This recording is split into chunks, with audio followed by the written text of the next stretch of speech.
6:30 at a 6:31, so we had to wrap up our other meeting. So thank you very much for attending our Board Academy meeting. Today is Monday, January 5th of 2026. So welcome to the new year, everybody. Dr. Hanson will take roll call tonight as Ms. Clark is out ill, and we'll continue on. We'll start with, could I get a motion to accept the employee resignations that are embedded in our agenda? So moved. And a motion by Teresa, to a second. I'll second. Second by Sue. All those in favor say aye. Aye. Any opposed? All right, motion carried unanimously there.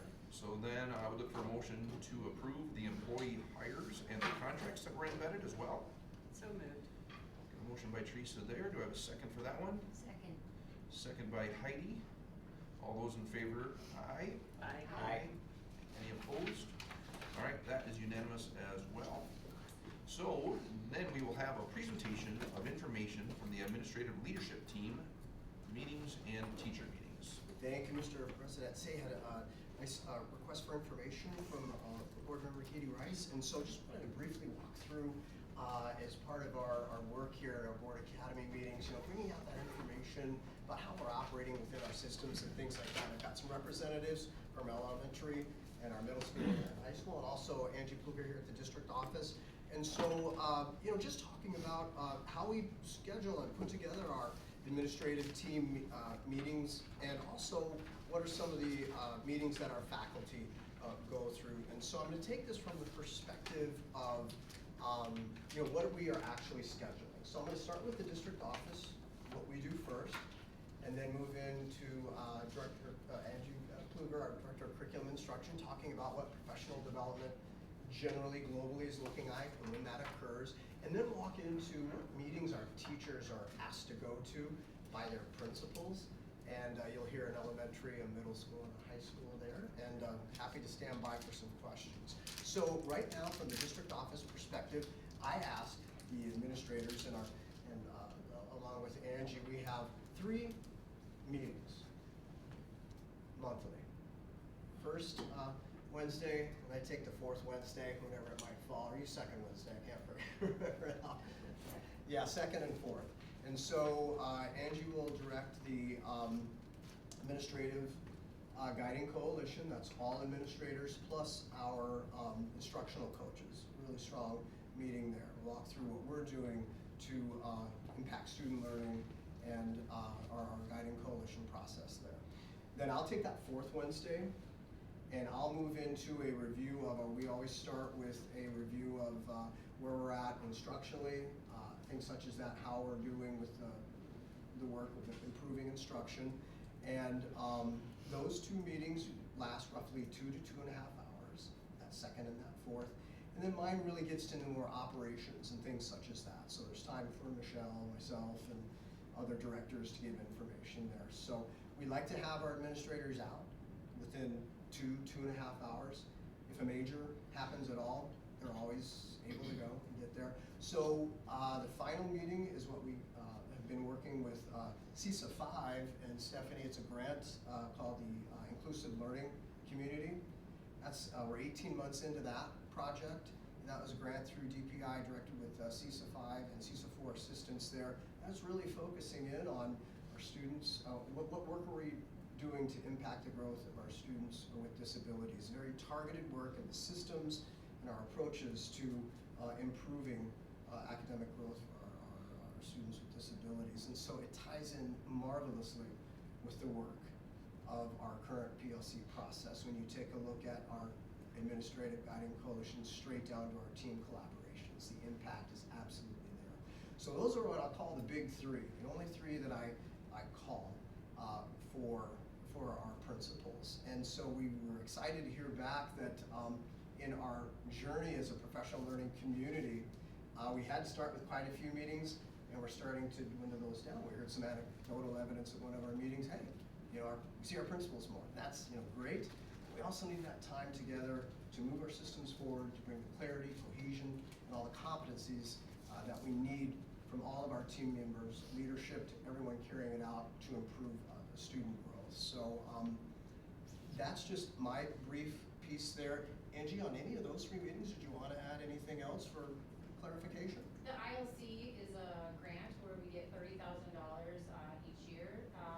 Part of the reason that we were selected for that grant is because we have the identification regarding our special education students, and so the requirement through the grant is that we meet with that team once a month for the designated time. So it is part of that stipulation, which is why that meeting got added. Great. Then in terms of any additional meetings our administrators go to, those I couldn't comment on.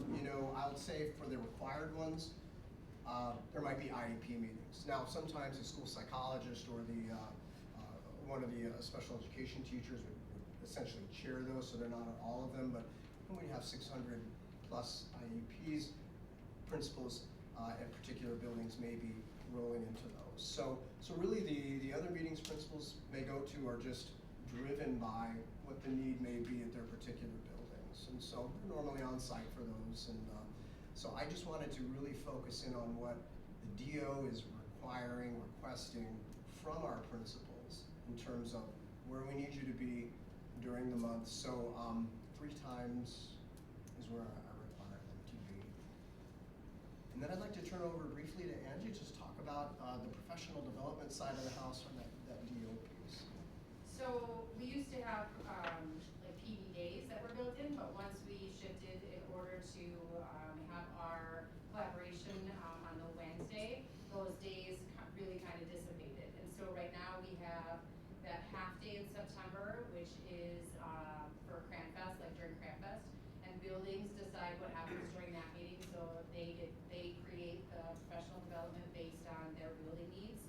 We have a day coming up in January on the 19th, and that is grading prep. And then the second portion of the day, each building principal will lead again another, it's for their building. So it's a 1.5 to 2 hour meeting with our whole staff where they'll work on their SIP or any of their school plans, but it isn't anything that's like formally arranged as far as PD goes.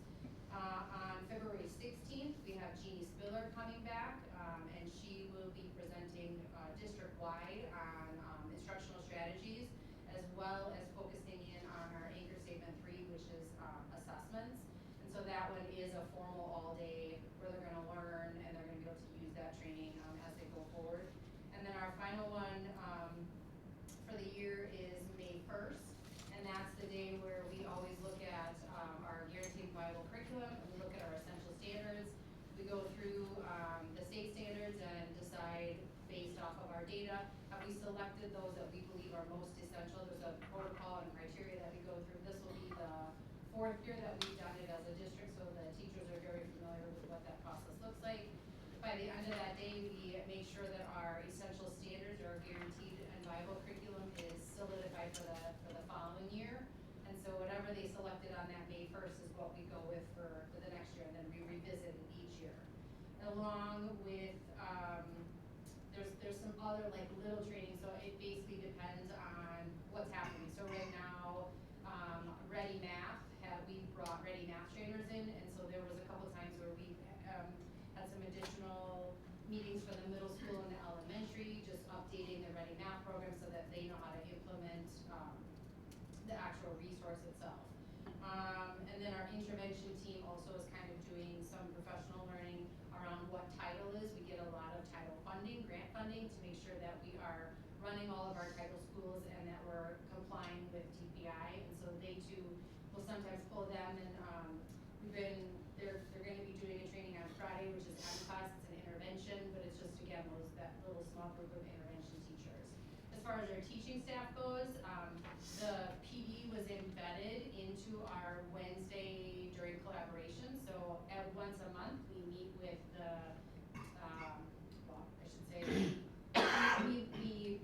they don't have traditional collab once a month. Instead, they will learn together. We usually do it within the building setting. So we have a calendar that's all printed out, and so it'll say like on this day, this is when the building learning is. The learning is all the same, so across the district, no matter if you're at the middle school, the high school, the elementary, that learning is uniform, so that we're all moving forward together as a district.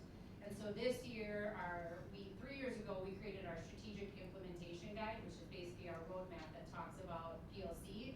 And we've been learning how to function as a high operating PLC since then. So the first year we focused on the fundamentals, which was like, why do you have norms? What is an agenda for? What does collaboration look like during the day-to-day? The following year, we focused on guaranteeing viable curriculum, selecting essential standards, unwrapping those standards, having proficiency scales, common pacing, so that again, when you talk about a guaranteed and viable curriculum, a student in third grade, no matter if they're at Lawrence, if they're at Miller, if they're at Lemonwire, that they are getting the same education no matter where they are, and that the timing and the pacing is all the same, and that we're saying that these are the things that a third grader walking out of Tomah Area School District understands. So that happened last year. And then this year, our focus has really been on assessments. And so each month, we've had different topics where the PD strictly revolves around assessments. In September, it was really the overview of assessments. October was about a balanced assessment and the different kinds of types, why we use assessment, what kinds of things assessment is going to gather for us. And then in November, we taught teachers about backwards design. So we want to start with the end in mind and plan our instruction from if this is what we want students to know, then let's work our way backwards to the beginning to say, here's what it looks like at the end. We taught them how to align the standards with the DOK task. The DOK is the depth of knowledge. So for example, if you're assessing something and you want a simple recall, right? I say this is a mug, you know, it holds water, versus like maybe I'm going to design this mug. So it's depth of knowledge is how the tasks that you want students to perform, and we want to make sure that we're not just asking student surface level things, right? Like this is a paperclip, but like we want them to start thinking about why are paperclips important and how can we, you know, design a paperclip to be more efficient. And so there's different things that you do with depth of knowledge to make sure that you're meeting the rigor of the standard, and we taught teachers what that looks like. In December, we looked at validity, bias, awareness, and then we again really hit on that depth of knowledge because it is something that is really hard to understand. We talked about creating inclusive and accessible assessments, and then as we move forward into the next season, January we start to look at student performance. So basically using those assessments to say what is the data showing us, and if 80% of my students didn't get it, that's a me problem, right? Like I need to figure out what I need to do differently and how I can, maybe the strategy that I used to teach that didn't work with these kids, so how do I try a different strategy? Using that data to be able to constantly assess where I'm at and how do we get better with that instruction so that all kids can learn. Because one year you could do it this way and your kids will be masterfully beautiful at it, and the next year you have a totally different group of kids and you could try that same strategy and it doesn't work. And so we have to have a bag of tricks to learn what different strategies are out there that are best practices and that are working so that all students can get what they need.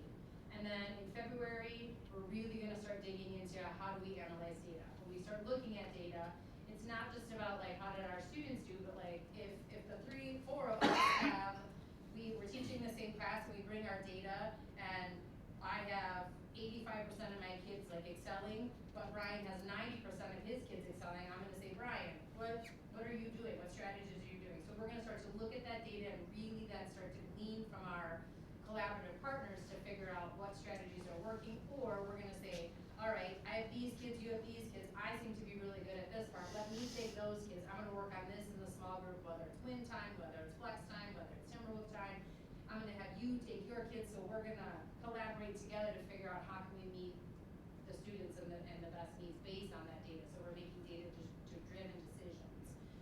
In March, it's talking about, again, data and then student-centered instructional responses. In April, we're looking at engaging in reflection. So as we do something, have we really taken a look at this unit to make sure that each year we can make it better? Like what were the things that worked? What were the things that we need to tweak? What are some misconceptions that students are constantly having? So how do we relook at those misconceptions? Everything that we do is focused on student learning and bringing teachers new learning around our eco statements, which focus directly on PLC. So that's really our overview of professional development for the year. Thank you. And then moving into our for our teachers, we've got representatives here from the different areas, just to talk about what our teachers are attending during the week, what our principals are requiring, and again, just focusing more in on what are those required meetings. We have a lot of great structures for our teachers, for payment, for GCs, our guiding coalitions, etc. It's not really talking about those, but more what our principals are asking them to do, what types of PD and when they're being talked about, and just to get a little idea of when that collaboration time is fitting within their schedules. So, Mr. Chairman, with your permission, can we start with Amy Langer at the middle school? Is that okay?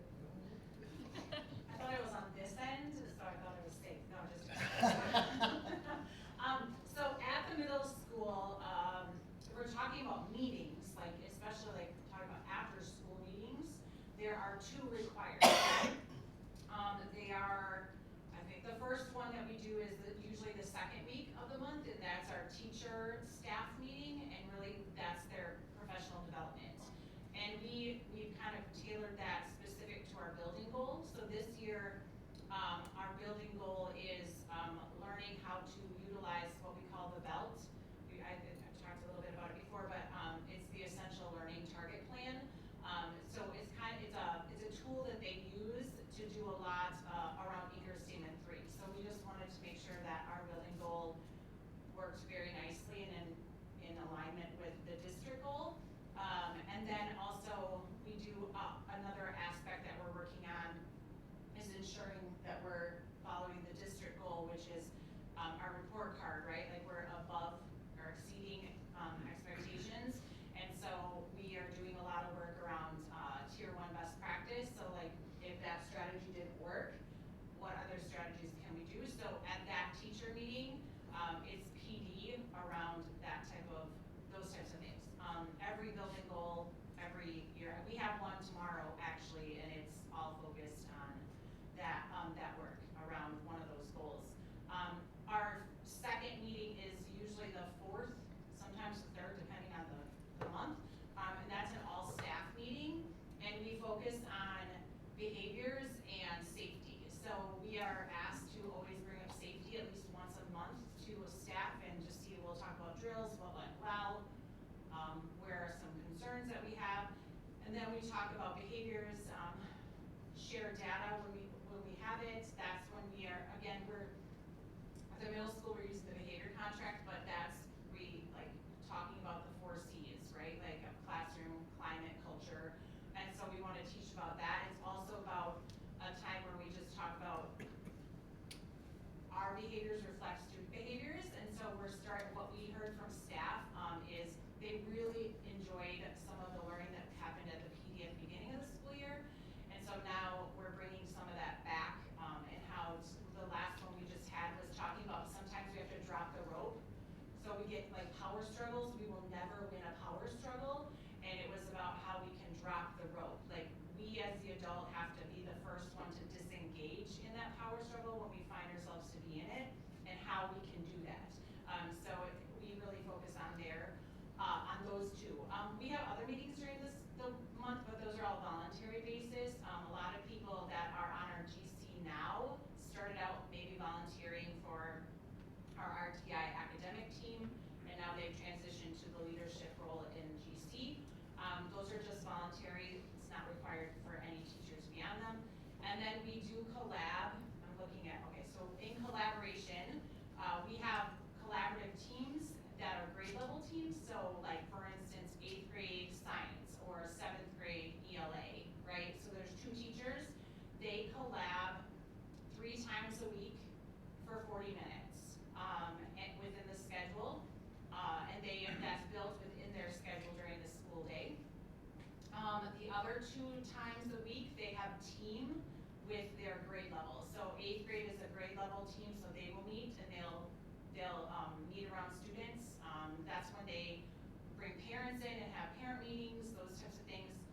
7th grade, 7-1 meets, 7-2 meets, 6-1, 6-2 meets twice a week, again within the day. And then departments meet on Wednesdays. So when we have that early release, departments meet. Sometimes it's department level. At the beginning of the year, it was very much department level. They were creating their SMART goals and like what they wanted to focus in on for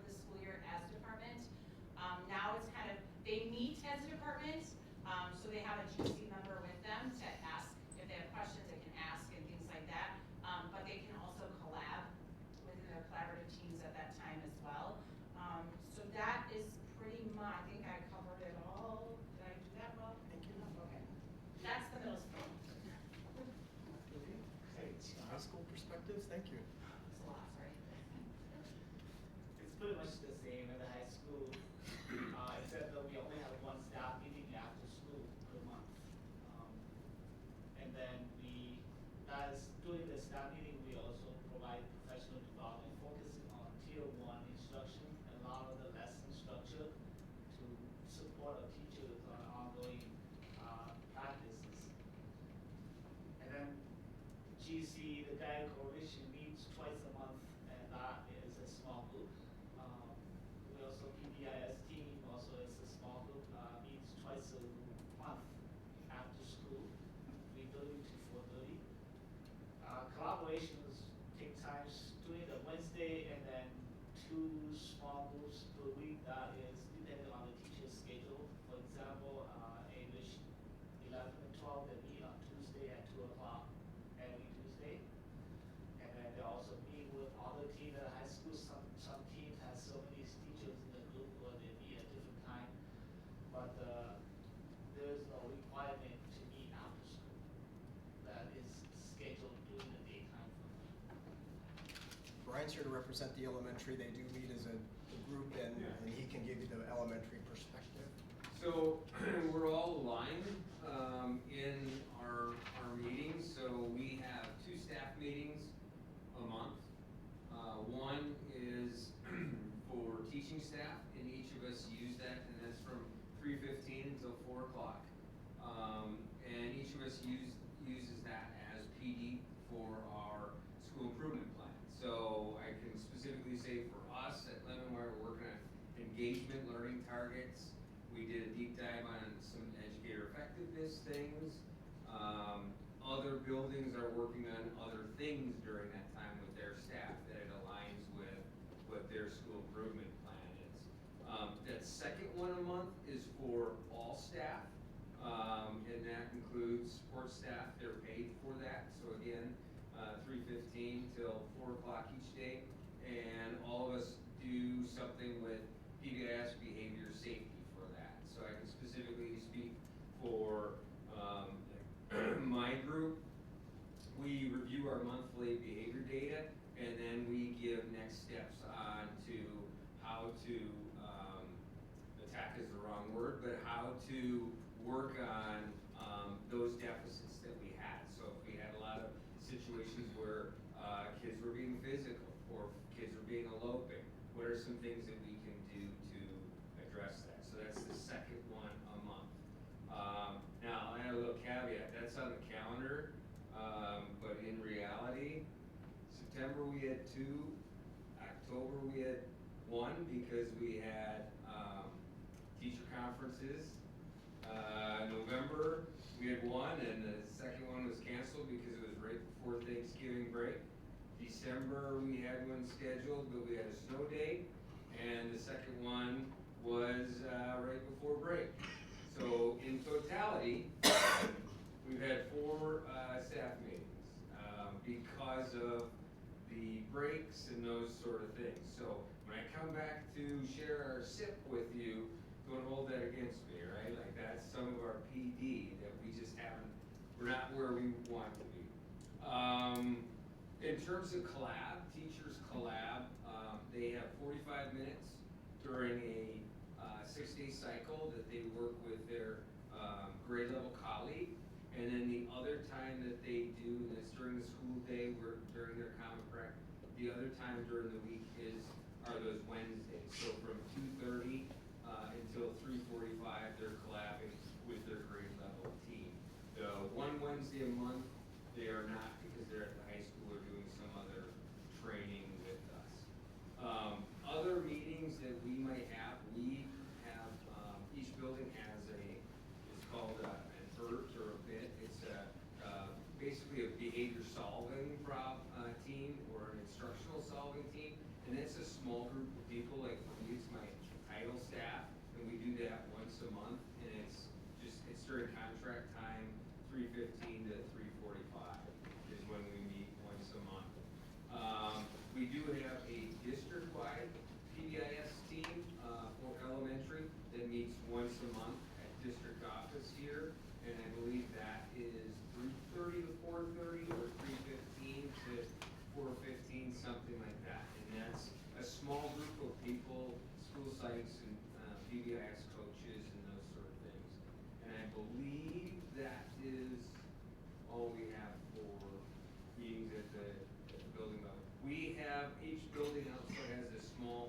PBIS team. Like I have 4 people on my team that we meet once a month, for 45 minutes after school. I think these were great questions. Thank you for a brief summary, and if there's any feedback from the board, we'd like to learn more about any particular area, we're happy to take a look at another time to provide deeper review. I did have one question. You know, all the focuses were, okay, were the students getting it? How about the teachers? How do we, Yeah, okay, that's the GC meetings, right? So like when the GC meets, data, the focus isn't, right, we're doing the PLC process, but we're doing it for the staff. So we create, like with our building goal, right, like we have data collections in different ways, so we're tracking their belts and things like that, and then we're just using that data to decide where we go. So we create a plan at the beginning of the year, and I can tell at my school, the plan has changed and shifted depending on what the teachers are showing and what they need. So that happens in GC meetings. And it does at the elementary as well, like for instance, tomorrow I have a GC meeting, and it is not only looking at our school improvement plan, but then what are we doing for the next staff meeting? They create that PD for the staff. It's not just us directing it, it is how it is aligned with that building goal.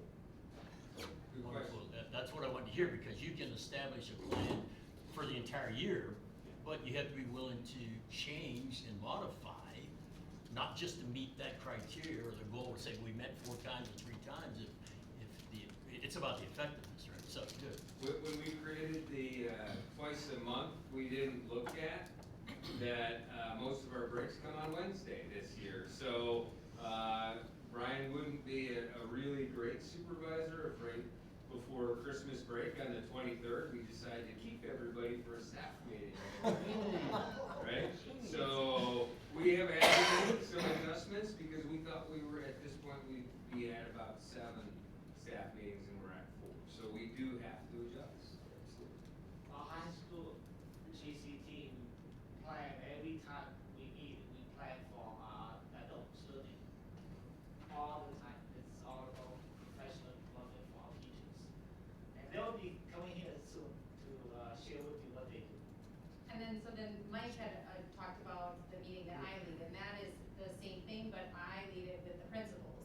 So how do the principals get that knowledge to be able to take it back to their staff, right? It's all, everything is tied and connected, and it all flows to the same goal, the same purpose, and it's very structured and organized, and you can see how they feed off of one another. But we have to do learning as adults, right, to impact students, and that's the focus of a PLC.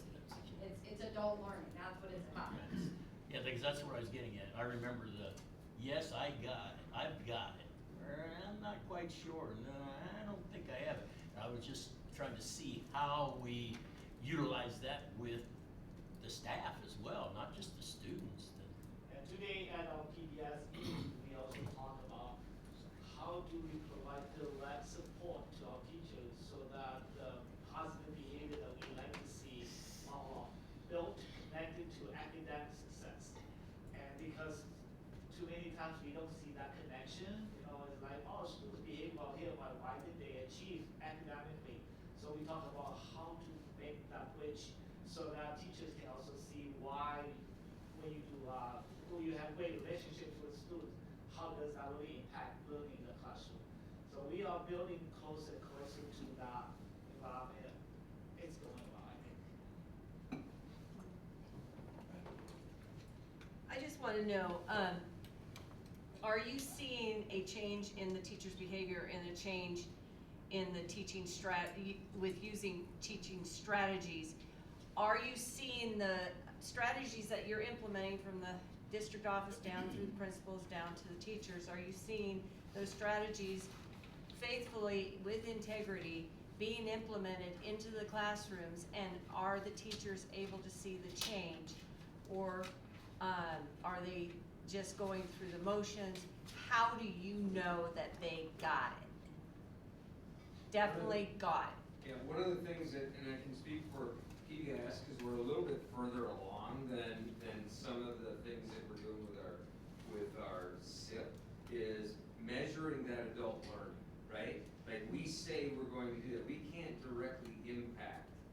where we can't, if Chai is a student, we can teach him all the way along and then hope for the best, right? We're doing the assessments along the way, but ultimately it's up to his taking of that test or whatever to be successful.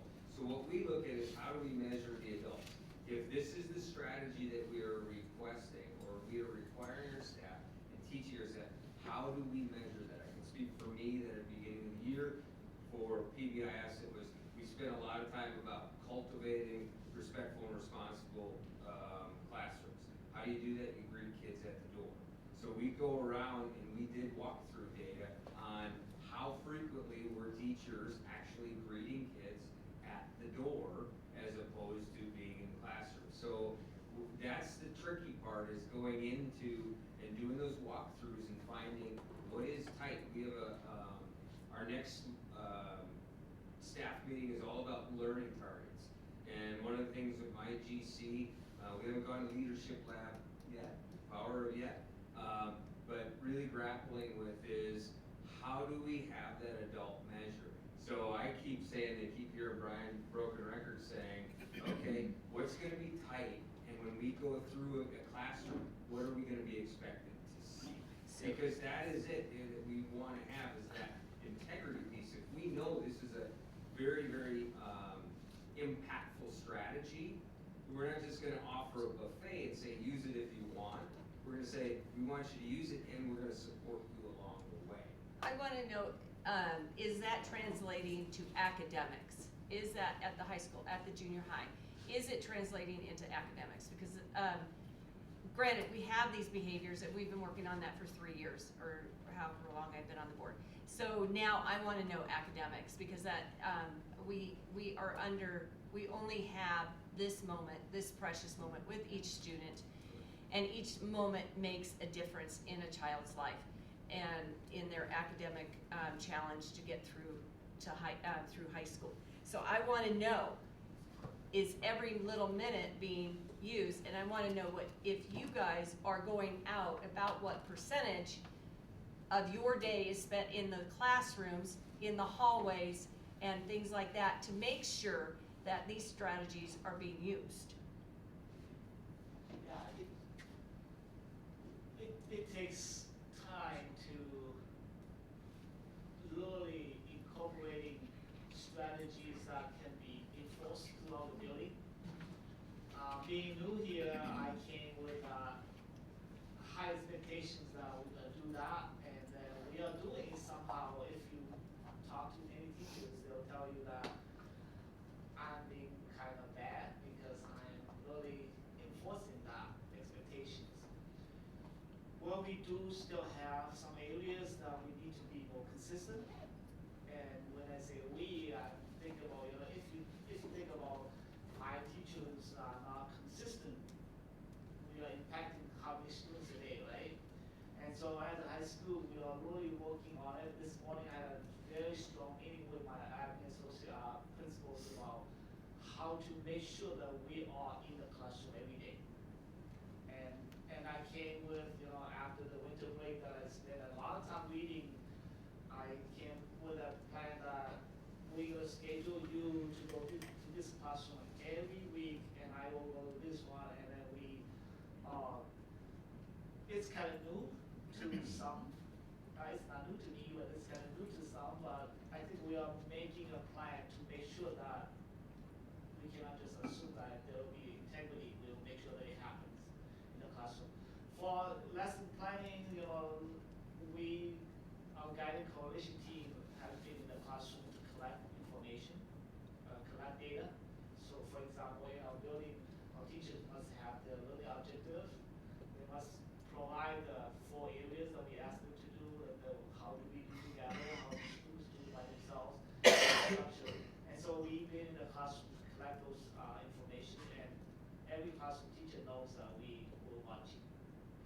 Again, we are not totally there yet, but we are on the way. And they use the data, so if we find that a teacher isn't there, then we support them, and that includes like sending instructional coaches in to make sure that some of it is just, they don't know how, right? And so, when we collect the data by the walkthrough tools, and obviously EE, the big, huge part of EE is that principals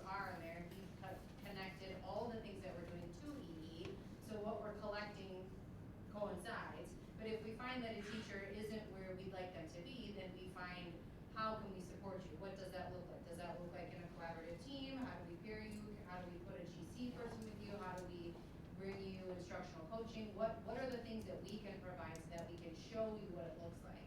We've even had instructional coaches, they'll go up and model what it looks like so that a teacher can learn. We've offered, if a teacher is struggling with something, if you wanna go, hey, Amy Lander does this really well, I'll sub for you, you can go and watch her. So there's all kinds of strategies then that we use to support the teachers if the data that we're getting is showing that they're not meeting the expectations of where we'd like to see them.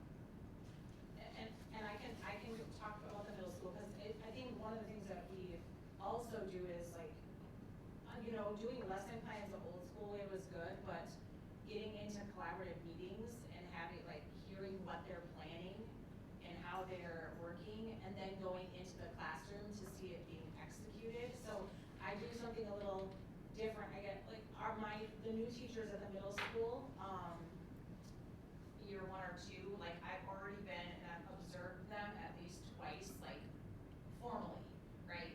And then we have meetings and I provide feedback and next steps.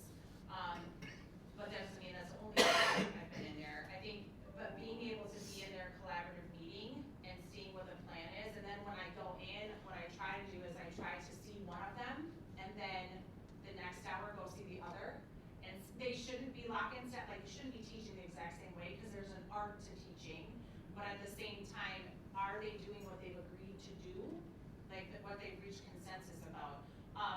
It has been very exciting just when you talk about tier 1 and you're talking about the 4, like, the I do, we do, you do. With middle schoolers, you have to be, right? Like you can't lecture. And that's been something that's been really fun to watch. We've been working on this for a while, and I like the first round of observations that I did and Amy King did, we both came back together and were like, wow, the amount of not lecture time, you know what I mean? Like where the kids are talking with each other, or the kids are doing, and the teachers are just kind of there coaching around them and like facilitating, it has increased dramatically. Percentage-wise, I would easily say, there's still some teachers, it's not gonna ever be 100%, I want it to be, but we're almost there, right? I would, at least 75% of the teachers are consistently doing things to show that they are learning what we're giving them in PD and applying it in their classroom. So.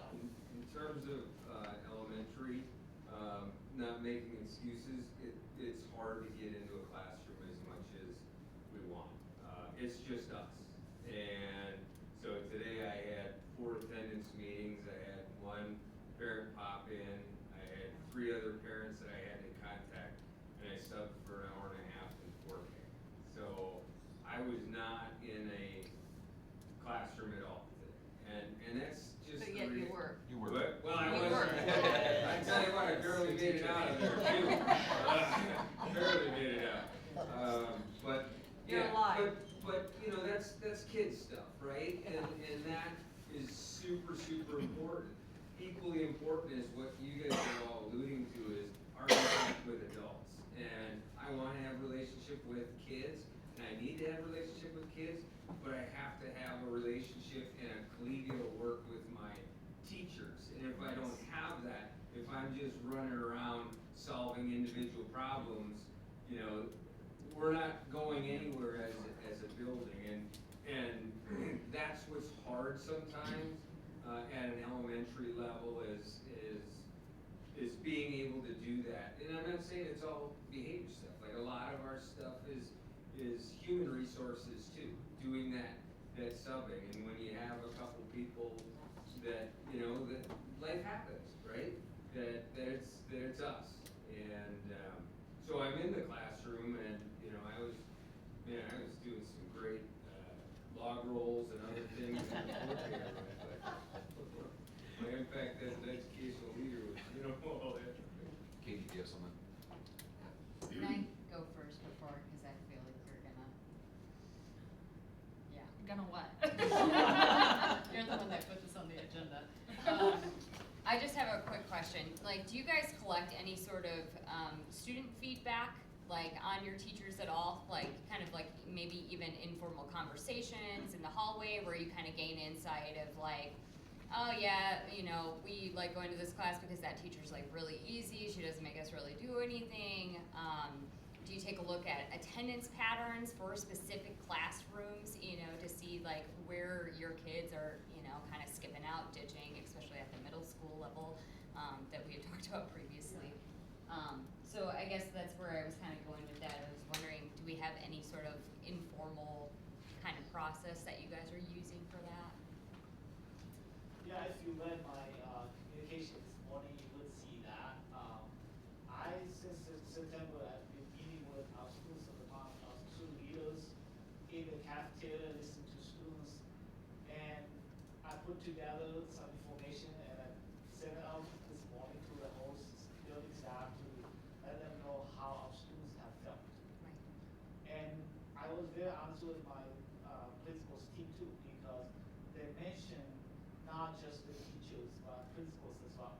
They talk about how difficult it is to come to school when principals don't say hi to them. They talk about difficult classrooms that they don't want to go to. Teachers don't even mention their names or talk about them at all. And before the break, I had a big group in the office and talk about celebration, talk about things that went well with those students. Again, they brought up very clearly that they have, and those are the best of the best students. And so they say it's very difficult for our classmates, it's very difficult to go to some classroom. They even mentioned one thing like, for example, you know, when you came to that classroom, they point out to a teacher, and then we saw different things after that. So we want to see more of you in the classroom. And that's why this morning I was telling my team that you cannot just wait to react to mom. We're gonna schedule and I'm gonna be specific with something of this classroom that each one of us is gonna be in those classrooms how many days per week. So yes, we do listen and I spend time to understand the students' needs. Yeah, I would say in middle school, they offer that information freely Right. at any time they can. And that, I think that's a But beautiful it thing. helps for inspecting Yes. the expectation of what you guys are trying to do, Completely. right?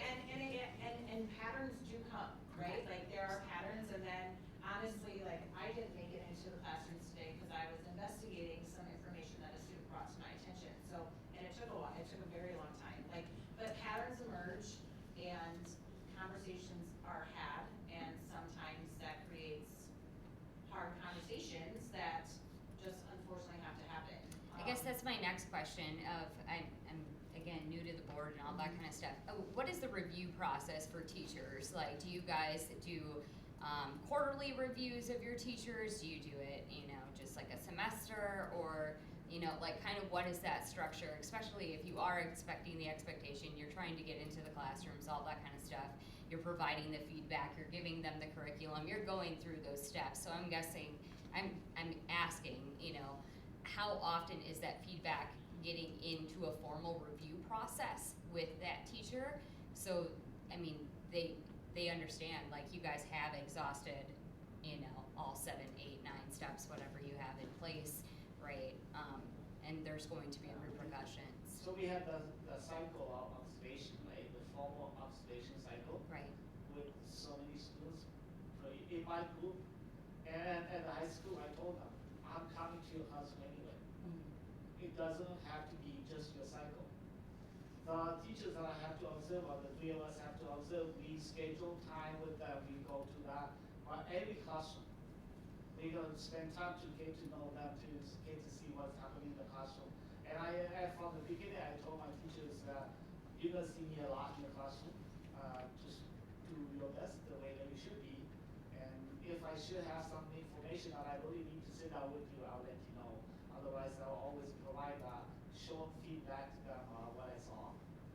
And so, even though it's not a formal cycle, it is a part of the ongoing observation.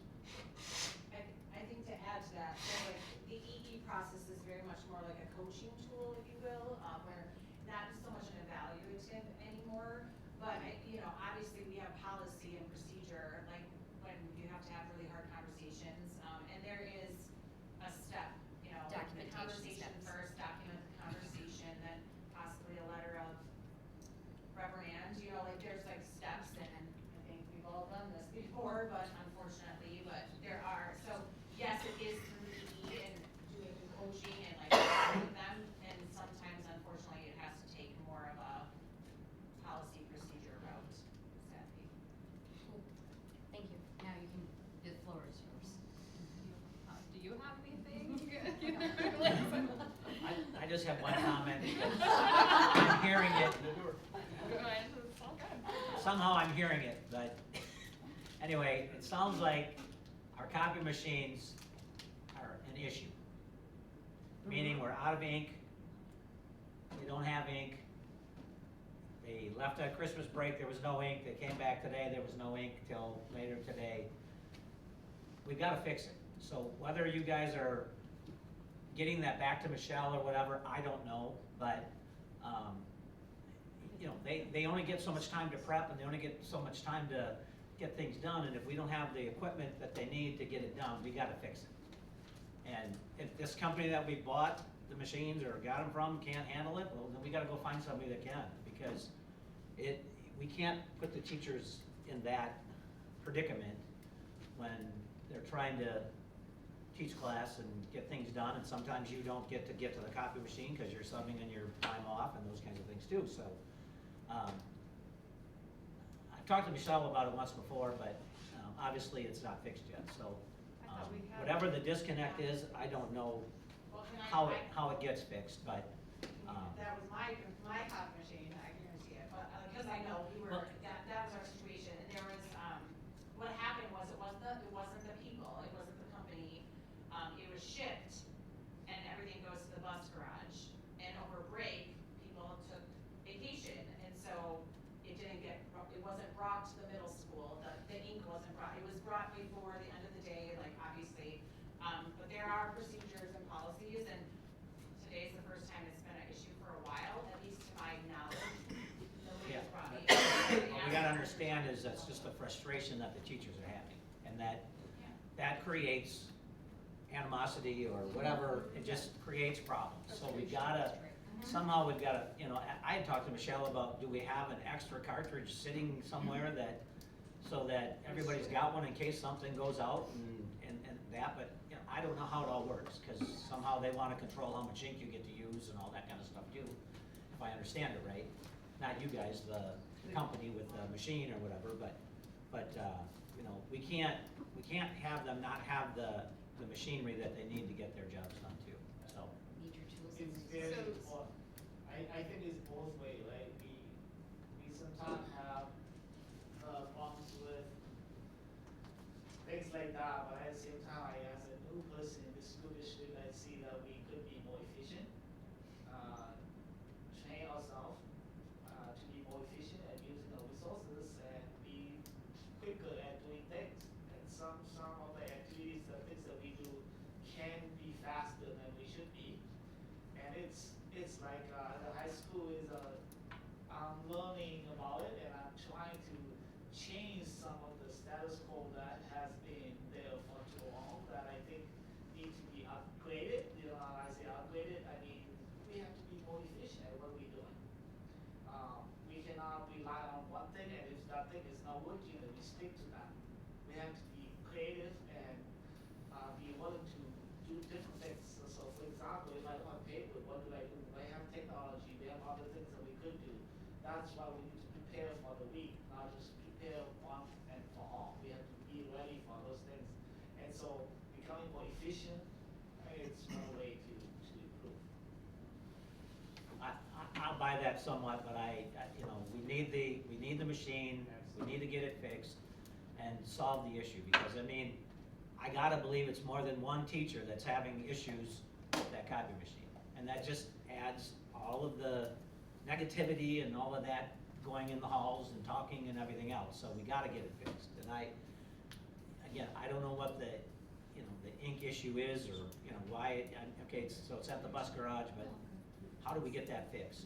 You know, that we're not struggling to not have those machines working, so. Okay, you're up. All right. So the reason I asked for this to be put on, so I'm gonna give you a little background. I wear many hats. So as everything that I do in my life. I hear a lot of things that happen in the school district through a lot of people at all different levels throughout the district. So one of the feedback that I received from several individuals was that there was actually several teachers that they did not feel that they had the support from the principals. And this is not like to bash anyone or like it goes back to the systems, right? Like at my clinic, I just had to do a complete rehaul to make sure that my team felt supported. So this is why I'm thinking about this. But because if the principals are being pulled out, right, for meetings, if there's not an agenda, if there's not organization, if there's not structure, if the PDs are not relevant to targeting those behaviors, those academics, then we're pulling the principals from the classrooms, right? Does that make sense? So that's where my concern comes up, is when I hear, so one question I have is, you know, I've heard support mentioned several times tonight, and that kind of seems to be the theme of my life lately, but the support portion, that came up in several conversations that I've had with individuals too. So when a teacher, let's say a teacher is having to deal with a severe behavior of a student, and they have a room full of students, what's the procedure?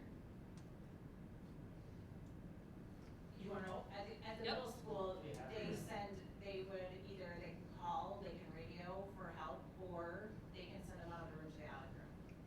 Okay. So they can send them out, and then we meet up with them in the attic room. They can call, there was some issues with phones at the middle school at one point, so I created like here's what you do, like, send them out. If they refuse to go out, call these numbers, start here, and just use these numbers, dial down, and then all of our support staff have walkies, and so if there's a support staff in your hallway, you know where they are, because they have their schedules, like, go grab them, get them on the walkie, we have our walkies, so that's the procedure at the middle school. Okay. It's very similar in the high school. For basic steps, teachers talk to students, call home, and then write a referral if not immediate needed. If teacher has an immediate needed for support, they call the office and we send somebody over to take the students. I've been in the classroom when they call, and I walk the students out and have a conversation with the students.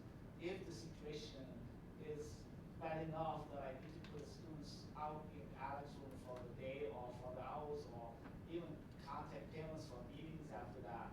So it depends on what we investigate, what information we collect. Most of the time, the students will get at least a detention or in the Alex room for a couple hours, and have a parents meeting after that. So it's been, I'm gonna be honest with you, it's not bad at all. It's not bad at all. The one that it sounds like emergency, and I ran to the classroom, it was the students who just refused to say a word. And I say, let's walk with me. I need to have a conversation with you. Sure, go. And so I had a conversation with the teachers about what strategy do we need to help you with. Because when I walk into your classroom, I walk to students and just tap on the shoulder and say, have a talk, let's go. And the students say, sure, walk.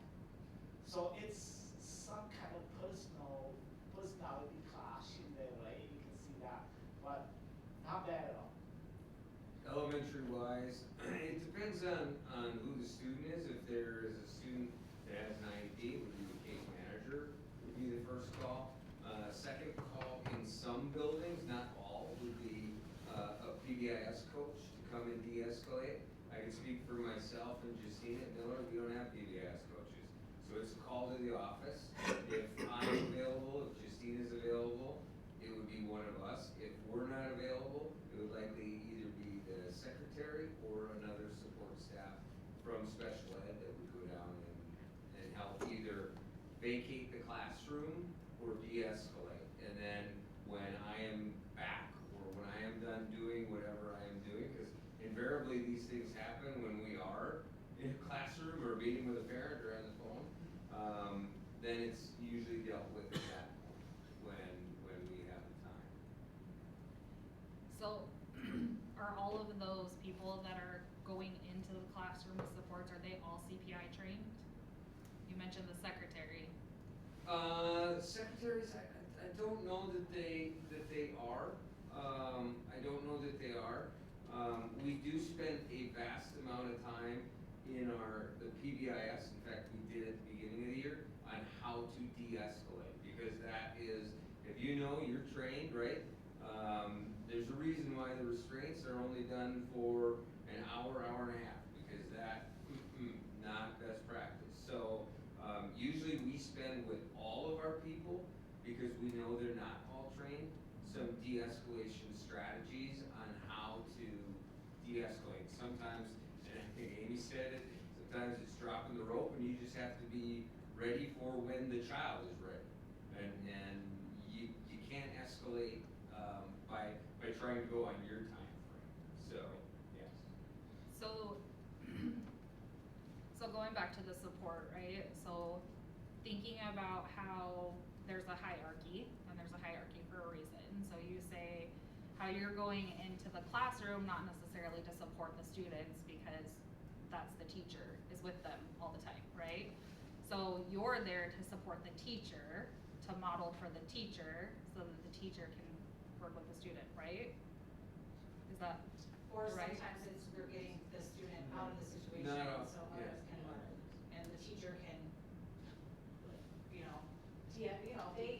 they're, and I think you're talking about really severe behaviors, right? Like Well, I'm talking severe- about just in general, like too. Yeah. So like if Okay. if a teacher's having a hard time, so here's what I'm trying to get at. Is I've heard that principals are not in the classroom. Now, obviously, this is not across the board. This is the people that I've talked to, right? But having that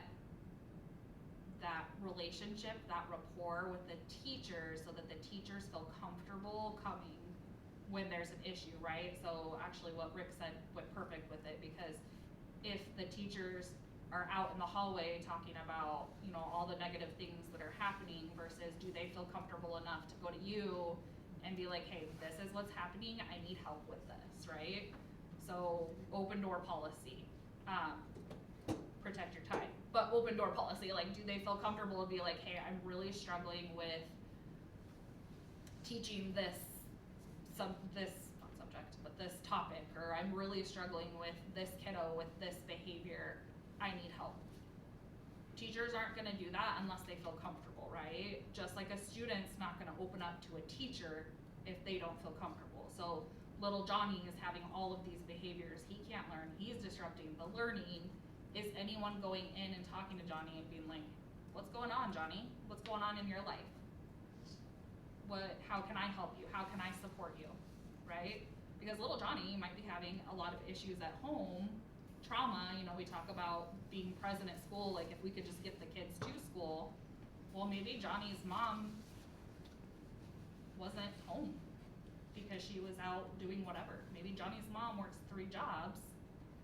Well, maybe that's why Johnny's having a hard time, right? So like, are we helping the teachers understand how to build that rapport with the kids? Do we have enough supports in the schools that we can have them, right? You guys are busy, teachers are busy, you all have your thing. Do we have that person that teacher can call without having to go through a list of numbers and be like, hey, Johnny's having a really tough time, I'm trying to teach this class, can you come talk to him? Now, instead of just taking him to the ALEC room, are we talking to Johnny and figuring out what is going on with Johnny? Why is he having a hard time? And Alec group, that is what it is. The Alec group is that person, where then they, like, I know middle school has a whole, a work it out sheet, and like, where they are talking with the kid and de-escalating, and that, we get them there so that they can have that time with a person in a designated area. And knowing that schools are so big, you might have, the reason there's a room and not just one person, there might be 4 having that same issue, and so that room is there so that they can go down there and that person can work with them. That's the whole purpose of it.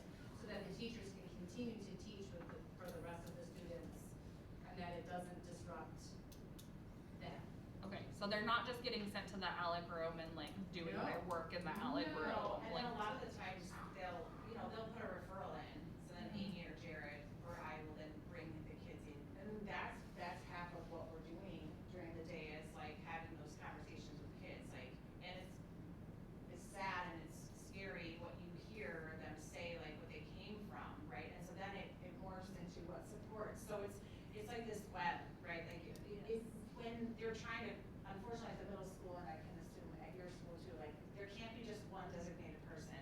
Because there are lots of, sometimes multiple fires burning at one time. But that is Jared most of the time. That's Amy next. It's me next. It's counselors, you know what I mean? So and it's definitely going back to your question about the training. Like the person goes and kind of assesses. So if we realize like there's a kid here who we probably, for his or her own safety, need to like put into a hold, then it's a walkie of like, we need certain people up here. And so, yeah, it's only the people who are trained are doing that, but that's very rare.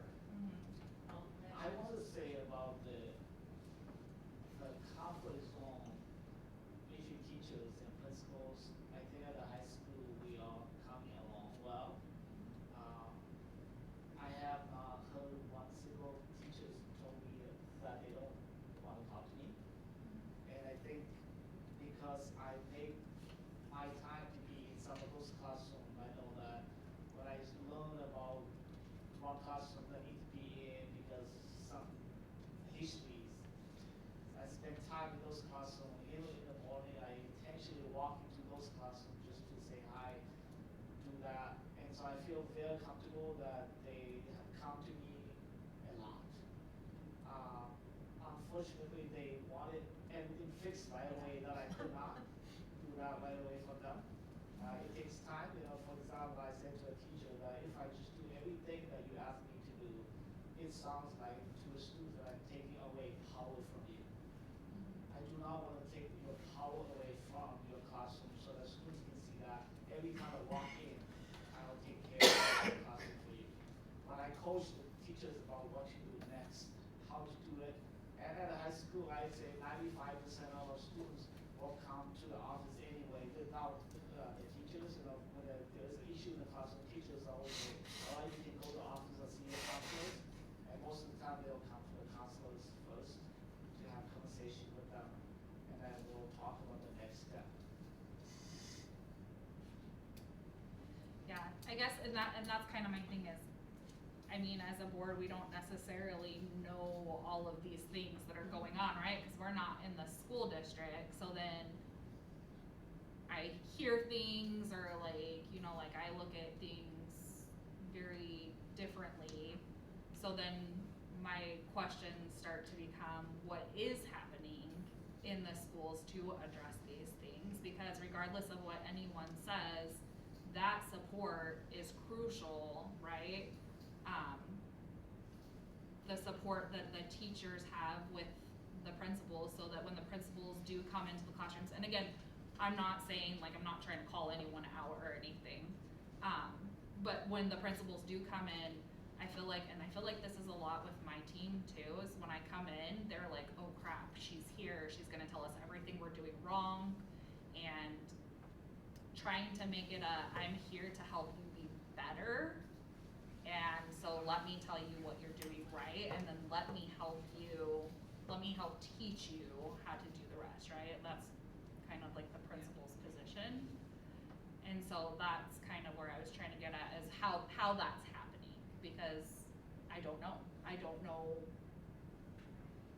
only know what I hear, and so if the principals are at meetings and not in the classrooms, then are the teachers getting that support? And then we have such a high rate of burnout. Is it because they're not getting that support? Is it because there's too many meetings? Is it because, why?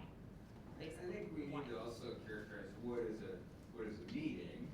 As I said, and I know I had a teacher last year said, boy, your door is shut a lot. Well, my office door is right near the ice pack machine. And if you know anything about elementary kids, that's like the placebo, right? Like everything, hey,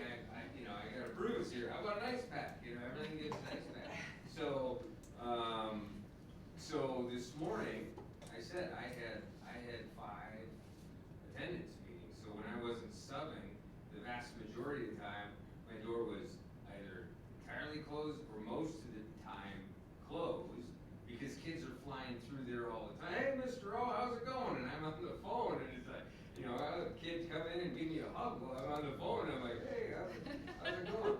So, you know, I think people see those that we're at a meeting, I call those meetings. It's a parent meeting, right? Right. Or if I call, I had 4 other calls to parents today. It wasn't a scheduled meeting, but it was a meeting on the phone that took some time. So there are a lot, I can speak from an elementary, again, not to, it's our job, right? But everything falls on us to do that, is to make those calls and to do that. So on any given day, from an elementary, it might be, you know, 6 parent calls to, there've been over 12 in a day.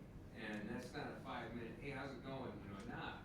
So there are a lot of those, or the question about meeting with, or observations. When you do observations, then sitting down with a teacher after that to meet with them and coach them. So there are a lot of those. I mean, if you look at our calendars, they might be full, but it's mostly teacher meeting, kid meetings. You know, I know when I've done the academies, like, that's a time that I can't be pulled out of things, because unless, you know, blood greater than a gallon, or, you know, some other things, because that would never get done. There's things that we just have to, from the systems, like, we need to be in it to win it, unless things are off the rails, to help support that. So I can see where people would say there are a lot of meetings, because our day is very adult focused. But when it's not, you know, when we're not doing that, then we are out in a I had a hallway teacher, playing. who said, every time I'm available, you are not. And I say, put it on the calendar, you know. Rebecca has it, my calendar, just put it in there, because the time that you are available is your colleagues also available, and they are there first with these, the open door policy, right? Yep. Who comes first, what do you do, what do you talk with? And so things like that happen. So I explained to them, sorry, just not working for you this time, you need to put it on the calendar.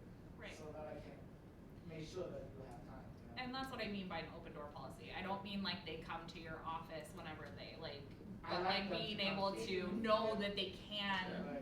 contact you and make that appointment with you.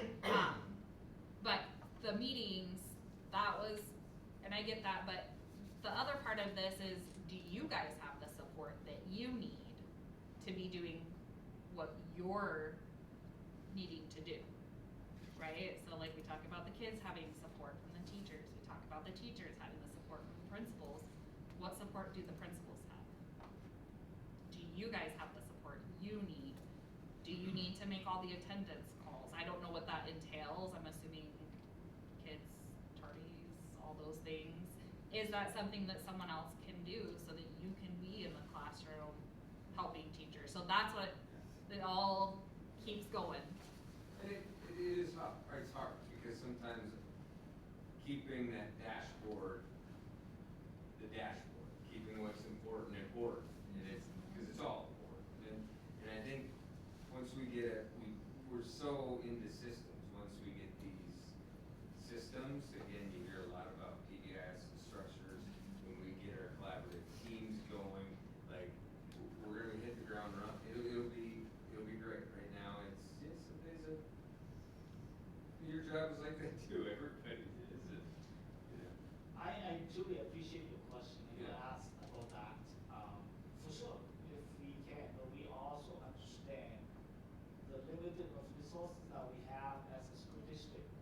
And for me, I always look for way to improve my efficiency. How do I do things faster, smarter? My colleagues ask me, how do you get all these observations done? I usually have time to go to the classroom. I say sometimes I spend overnight nights to do. When I need to get it done, I get it done, because I want to make sure that my feedback is provided the next day, no later than a day.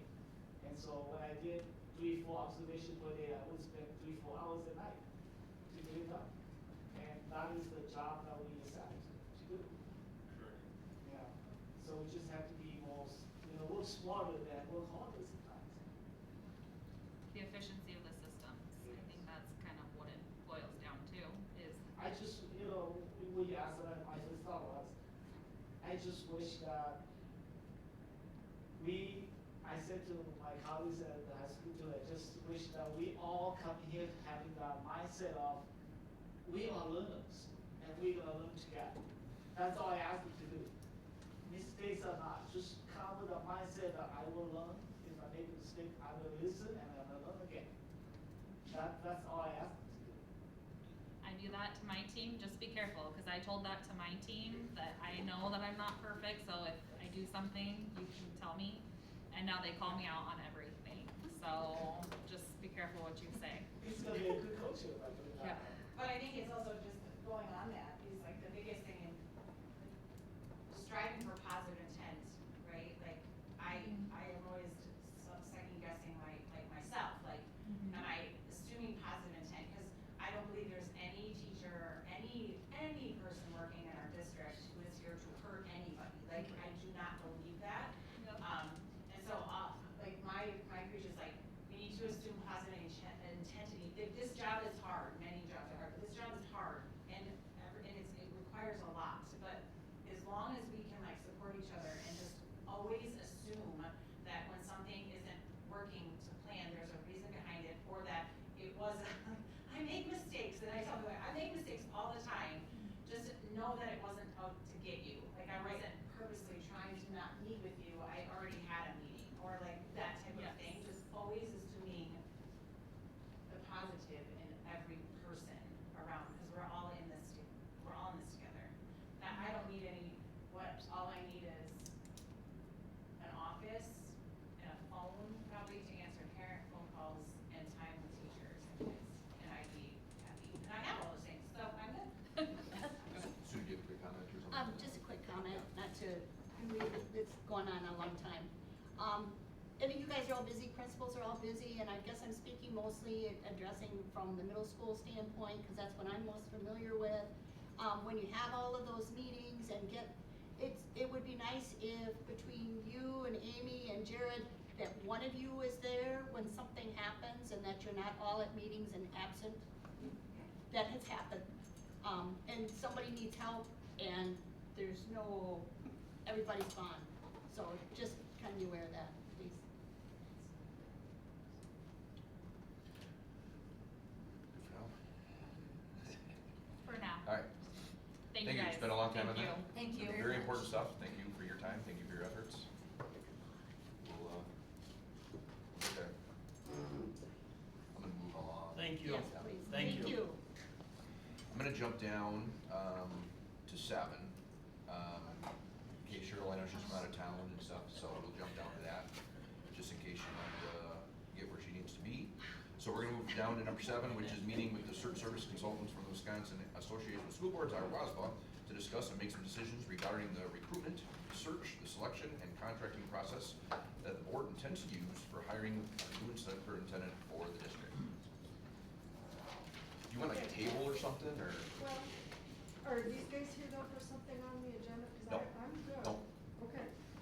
Maybe, but not to speak or anything. Okay. Do you want to take a seat, or do you want a table brought up, or You can just come sit right next to Rick. you can sit where Michelle usually, if you want it. I'll just pull If the you want it, chair you can sit up where and Michelle get usually does, or we I was can. gonna say, you can take my table, I can move over I'll just pull next up to the Rick. chair and we'll make it all work. Okay. So, let's get hand these out though. I'm very happy to see you have your binders. Well, I got your cover, didn't I? Oh, you did, Yeah. thank you. Just in I case. read it twice. I feel like that would be Find one or the other. me. I can't find anything Yep. ever. There you go. There you go. Yep. Well, that'll work. Okay. And then I'm gonna stay on here. Thank you.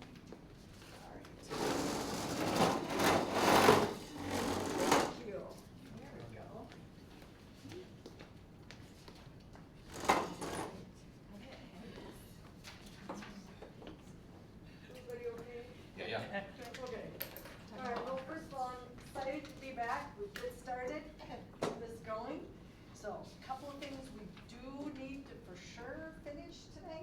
And then we'll just see how much time you wanna spend on some things, and there's some things we can maybe alter a little bit.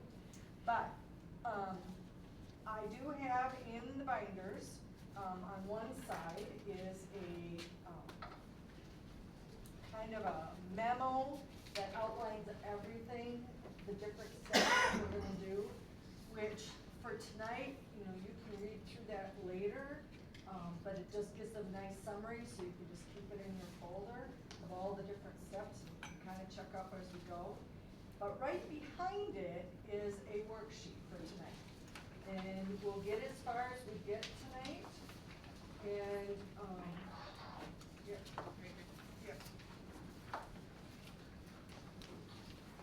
Get as far as we get tonight, and then we'll just continue on. So these are kind of in the order of the things that we need to do. So the big thing tonight is the calendar. So we're gonna start with that. Then we're gonna talk about how you'd like to get information in terms of building what your next superintendent, what you're looking for, and how you'd like to go about getting input from other people. So that'll be the second thing we do. Third thing is gonna talk about how you wanna handle the survey. Then I think we'll take a little break and assess where we're at for time. Okay? So if we can get through A, B, C, and then we'll go from there. So just kinda wanted to give you a concept of where we're headed. Because sometimes, honestly, the calendar is the thing that takes the longest. So hopefully, everybody's kinda got your stuff. I did give you, on the other side of your folder, a revised calendar with some dates in it that may or may not work, but at least, again, I started from the March board meeting with the hope and the intent of possibly being about that meeting to select and offer the contract, and I worked backwards. But this isn't completely set in stone. If we get into a spot here where, oops, we just can't have all the board members get together, we'll work it out, okay? So that's the first thing I'd like to start with, is looking at that calendar. So I'm excited, I was hoping that you would get these binders. We're gonna walk through those a little later too, but the calendar is kind of number one priority tonight. Planning meeting is tonight then. My goal would be, based on, things tonight, is on Friday to get the announcement out, so that it's spread out and goes through all of our channels and our websites and our links and all those things that we talked about when I was here before. Get that out so it's kind of a, hey, Tomah has an opening. Be watching. Here's some basic information about the district, just enough to get people like, oh, okay, that sounds interesting to me, that might be a good fit for me, but mostly getting the information out that you have an opening. There's a little bit of help that the district, someone in the district office, and I'll talk to Mike, I brought the form tonight, just some basic things, what's your budget, how many buildings do you have, how many students, how many staff, just to give that basic demographic kind of description of your district. If we can get that together in the next couple days, then we can get that vacancy notice out on Friday. So, that I will take care of. Community survey. Just so you know, I have that, so obviously it was sent to me too, so I'm gonna have to Yep. look at it as well, so it's not just Mike. Yep. So, And there's stuff on there, yep, There's that, what you just said, Yep. the generic stuff, so make sure like for like. yep, because how many on, students and things like that, and things that we have in the area and stuff, so. Demographic. So it's more than just his eyes, so I Yep. have it and stuff Yep. too, so. and the other piece that you as a board will get to see the final piece too. But there's like 18 questions, I think, on that form. The first 11 are kind of the key ones that have to go, that bare structure thing to go. Then there are questions about, what are some highlights of your district? Have you had referendums? What are some really positive, great things about your district that you'd like to share? And I've got a couple samples of some brochures here so you can see what the full-blown thing would look like. This one that'll be this Friday will just be a few things. So yes, you got that email, and Mike, did someone in your office, or did you Sheila at our district Okay. office is the one that got it first, Yeah, I think. Yeah, Sheila is gonna be primary contact with you. Yeah, okay, that'd be great. So we'll be working to get that information then. It's just kind of a plug-in Okay. numbers, so, okay. So that is the Is first there a big reason step. why you don't send that to every one of us? Because Because it will take forever when we get a whole bunch of people and it's very generic stuff. It's like, did you have a referendum, did it pass, did you not have a referendum, did you not pass, so it's very generic. It's not any kind of biases, it's just a lot of, like she said, a lot of plug-in, simple stuff. Okay. Yeah. I have a sample Because of if it there's, here, I can if find there's you. something that we need to be making a decision on, I need to have more than You'll get just sitting here. Yeah, no, you'll get it. Here, I got it. This is, and you can pass If these it's around. plug and chug, I mean, That's what it is. that's one thing. It's exactly what it is. I'll start this one here. and I'll start this one. It's a plug, and typically, the board president, the current superintendent, and the office person are the people that get that memo, because they're the ones that can sit and plug in this information. So the first 11 questions on there is just basic data. And then after that, it's stuff that'll help us put a brochure together that advertises your full posting. So, that will be this Friday then, if we can get that all put in. Community survey, that is something we strongly recommend. It's a standard set of 9 questions, and I will go through some of those with you too. But we need a timeline for that, an opening and a closing date, and getting that community data back again before we create your posting, so that we can create the profile of the superintendent that you're hoping, the skills you're looking for. Having that community input is important. So, again, working with someone in the office or someone in the district that has access to your website and can put a link out there to this survey. The survey is just a standard one. It's the same questions I'm gonna ask all of you. It's the same questions I'm gonna ask focus groups that we decided we'd like to, it's the same set of questions, so when you get the data back, you're comparing apples to apples. It's not just an open-ended set of questions, okay? So what I would be proposing is working again with someone at the office that works with your website, works with communications, to open that survey up this Friday, on the 9th, and then give it a 2-week shot out there. And then when it closes, it's basically a survey monkey. So it'll just be data that will be given to you then that you can sit down and talk about, and create that profile. So it's data from the community, and then the next thing is the focus groups. If you would like to have focus groups, and which groups that you would like to have. So that's something we need to talk about too. Then the next big meeting is when you would like to get together. In between, I'll collect all this information, work with the people in the office to get the survey out, I'll get the focus groups done. I'll work with someone in the building to schedule those meetings once we talk later tonight about who you'd like to have me meet with.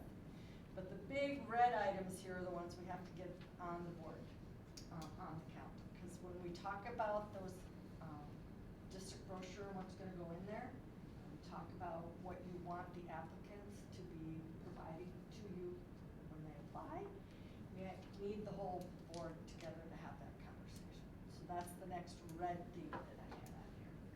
So looking at your calendars, if we were gonna look at running a community survey for a couple of weeks, get that data put together, I threw it out there somewhere around February 2nd to have the board get together and look at all the information that was collected during the month of January, and then sit down So and. February 2nd would be our academy meeting. Yeah, I tried to pick dates that I knew you might. Wasn't February the PBIS data that was going to be presented on Board Academy? Yes, there'll be that too, so. Yeah. And I will say, tonight will probably be the longest time I'll have to meet with you, just because we've got a lot to go through here. But, yeah, go ahead. A question on the community survey. Yep. That's only gonna be online? Typically it is now. I can work, and that's one of the things when we get to that. Okay, then Yep. I'm jumping ahead. We That's can okay. do paper copies too, but but I will say it's just hard to collect the data. Somebody has to manually sit and have data, okay? So we're gonna talk through all those data pieces. I just wanted to give you kind of what's happening and why we would need to meet. And it's data collection and then sharing all the data with all of you and coming up with, a posted date like. So, kind of looking at the calendar and then I'll come back and fill in some details. So I didn't know if February 2nd is an option or not. Good stuff. It's fine. Is that a good It's time? already on our calendar. Great. Okay. Yeah. Alright, then I'm gonna mark that one as okay. Alright, then, within a couple days, after you've given your thought and input, and I'm gonna show you what a brochure looks like in a second here too. Then people in our office pull together all that data from the district demographic stuff, all the things that you want to share broadly about, here's what we're proud about in Tomah, and this is why you should apply. Put all that stuff with some pictures, pictures of student things, pictures from the community, sometimes pictures from buildings, whatever. Somebody here with some knowledge of here, they can submit. We have someone in our office that will put that brochure together, okay? So I like to give them a couple of days, so we would meet on the 2nd and give them a couple of days to get that all put together, with your suggestions and your recommendations, and looking at posting then on 5th of February. And 20th is a Friday. We could leave that posting open until Sunday, so it's a few more days. What will happen is during that time that window's open, people will be going online, looking at the brochure and what you're asking, and if we decide on asking questions, if you want them to write, whatever. They'll be pulling all their stuff together. If the deadline is February 20th, on February 20th at midnight, no more applications. It stops, it closes. But then all of you get access to go online. If you wanna go on at midnight, you can go on at midnight, they'll be there. I like to give the boards a couple of days to look at things, so if it closes on Sunday night and we meet, at a little bit different time than the 25th, then we wanna take a look at that, but I just want you to understand the process. And give yourself some time from the closing date to whatever day we pick that you're gonna meet to review those applications. You need a little time to look at things. So I threw out there the 25th, but we can adjust the closing date based on when you think you can get together as a board to review applications.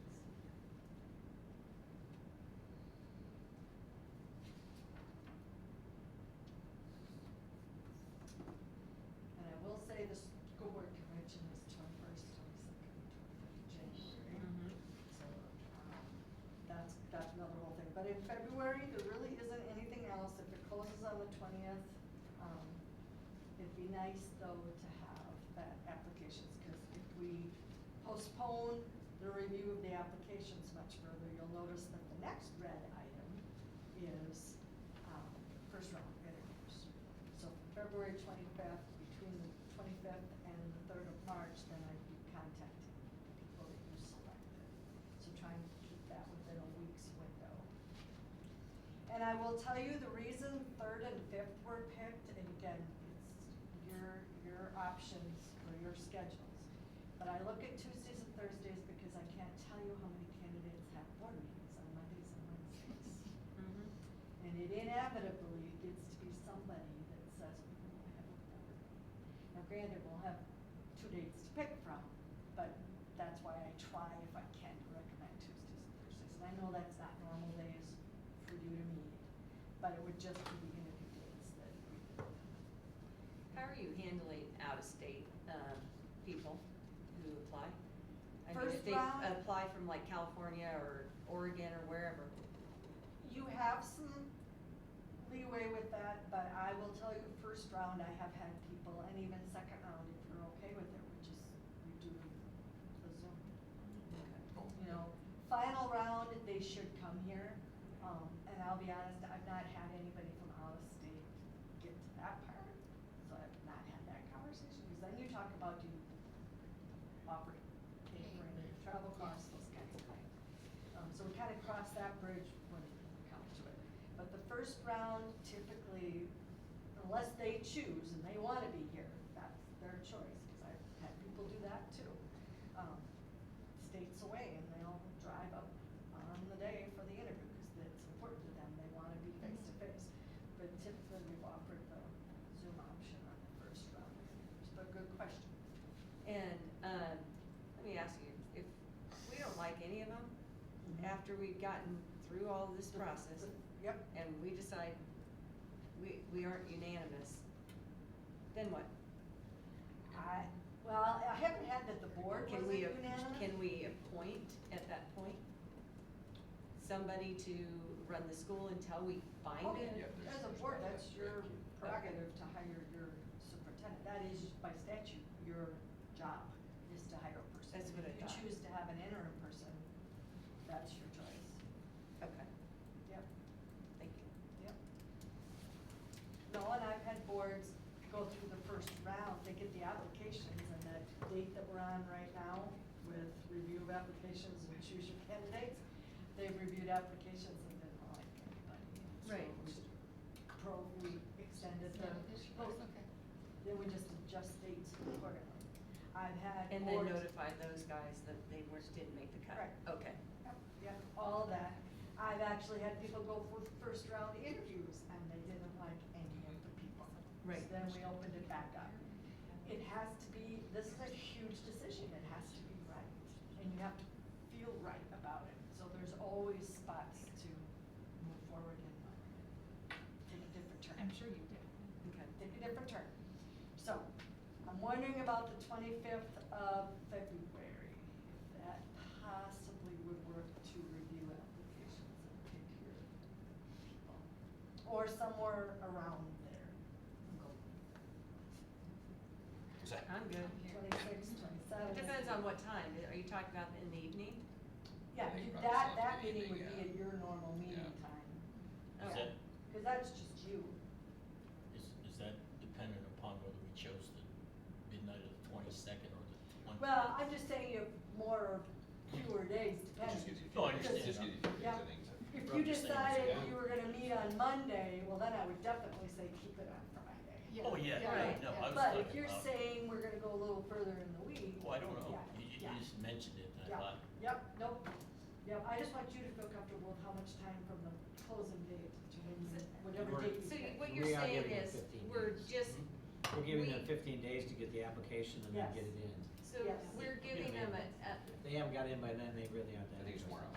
on us. yeah, it's Yeah. us. I think, Yeah, that's what I was so saying. on the 25th, Yep, you're saying that's when we're just looking at all the applications, even if they're just sent to us right there and then, and we haven't had a chance to review. so it's gonna have No. closed, No. it's gonna either have closed Friday or Sunday, that's what we have to decide.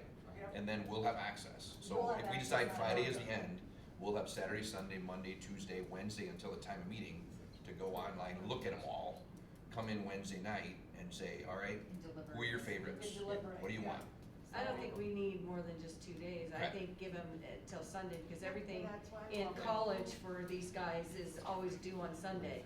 Because my schedule during the week gets so crazy, that like I'm a fast reader, but if I have the Okay. weekend to do it, Seth is home with the boys and I don't Oh. have interruptions. I understand that one. Whereas during 20th. the week, I have a Oh, million okay. interruptions. We're posting Okay. it on the 5th, they Yeah. have till the 20th. So I would That's say, 15 for days. me, Give it would us be a break. better for it to be 20. finalized on the Friday, so that I Okay. have the whole weekend. To me, I don't care. 20. Yeah. 20th it It's is. just, makes no the difference. clinic is closed, I'm not being pulled We're not- 50 million directions. 20th, everybody? That- 20th, Yeah, 20th. just Alright. keep it. Cool. Now, then I have to ask one more question about this, because, is everyone comfortable, because we'll send you directions and a login and all that good stuff the week before. Is everybody comfortable reading it online? Because typically there's, because the other option, if online maybe connections aren't good, whatever. I mean, there's a zillion reasons, and sometimes people wanna see the paper copies. And then I work with an administrative assistant, and we have a secure place and a room where you could come on Monday, Tuesday, or Wednesday and look at the paper copies, they just have to stay here. Just a minute. But if nobody thinks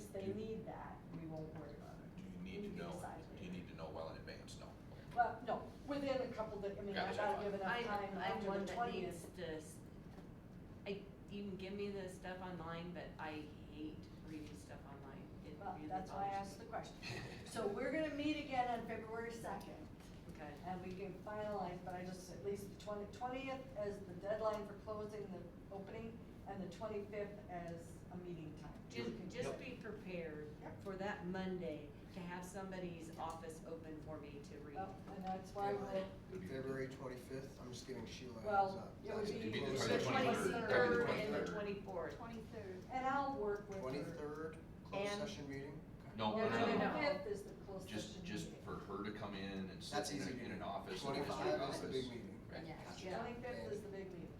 What And time? oh, trust me, when we get done, I'm gonna read through these just to make sure Perfect. one more time. Alright. So, 23rd then, we'll talk about the office, but the 25th is when you're gonna get together, you're gonna go through the applications, but it is helpful if you spread through ahead of time.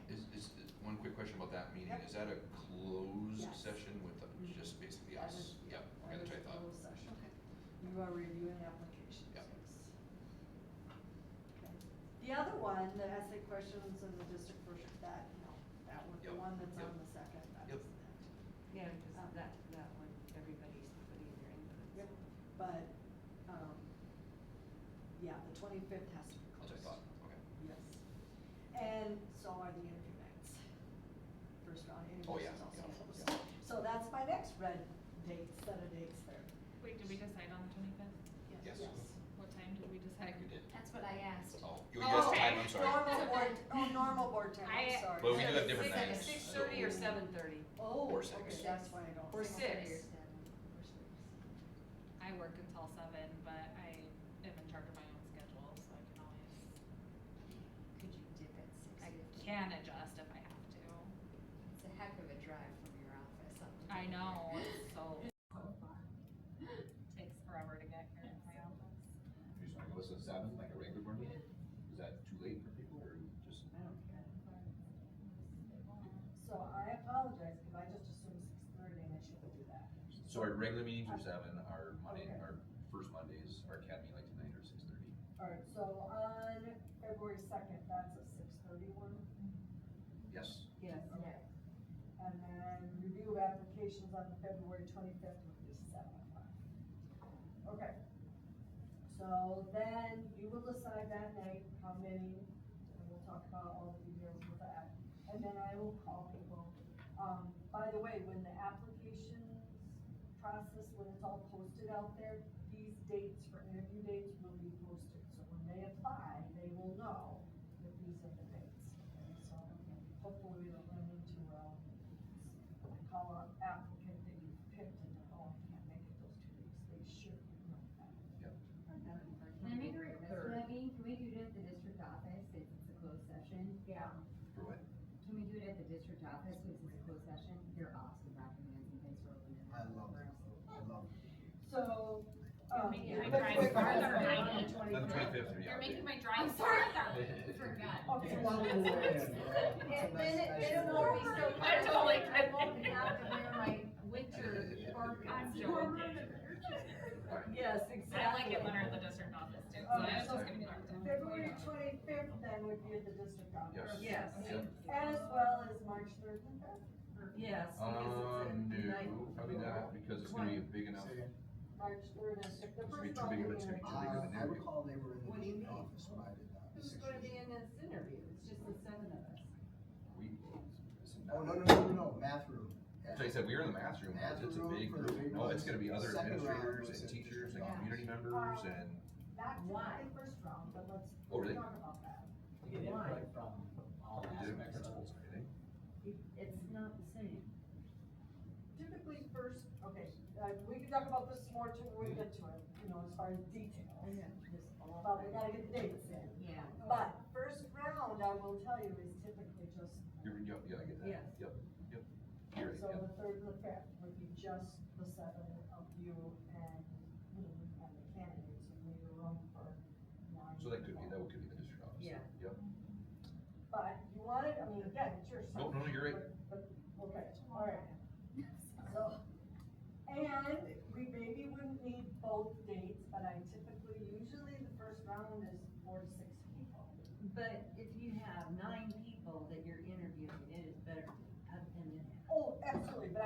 what I'm saying, is typically it's 4 to 6.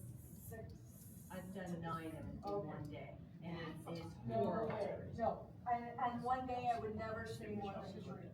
Yeah. We were doing the We had the third whole and the full fifth. day. Depending on what we get, yeah. So, Those are the options. on the March 3rd. Yep. I actually had plans, because it's my husband's birthday, I'm sorry.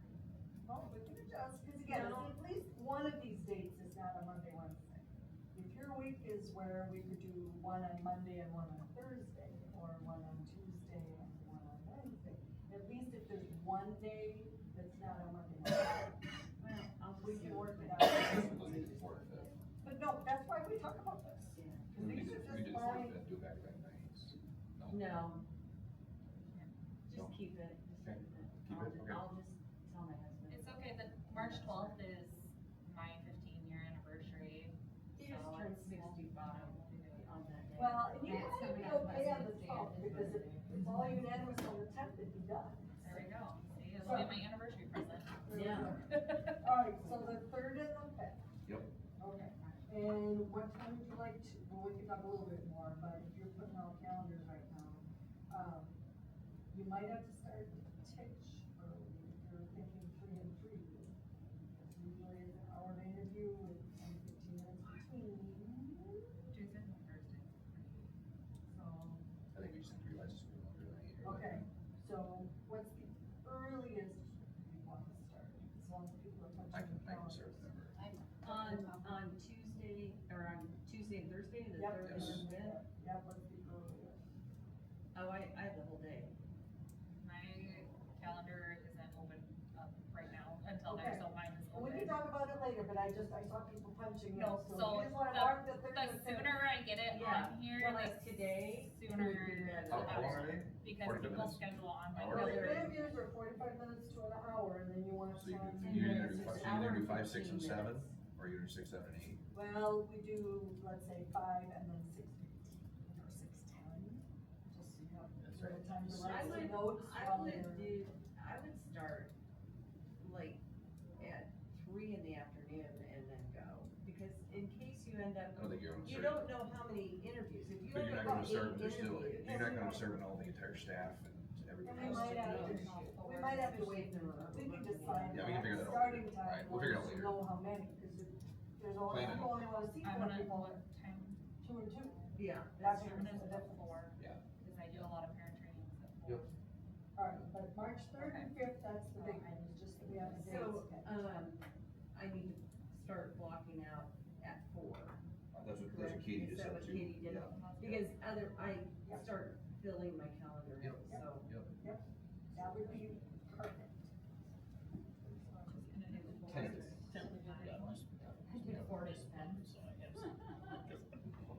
Well, you know, Hopefully no one is booking anything on my calendar after 9 PM, but you never know. no, and my goal is to try to make those 2 nights reasonable and your final night too, because nothing gets really thought out well after 6 hours. Perfect. Alright, so we'll talk a little bit in a few minutes about the background and reference checks, but the next red one then would be March 10th, to have the final interviews. The 12th is just to save the date in case that 10th gets late and you want some time to process the date. Because we can talk about building tours, we can talk about the interviews, that night can get kind of late. Yeah. So the 10th though, the big important thing right now is that date and hour. I'm gonna be out of town. Okay, that's why we do this. Okay, so, 10 and 12. so the 10th, And the 12th, that whole week, Not the that 10th. whole week, that whole week, sorry. okay, that's fine. So Sue's Okay. gonna be gone that whole week.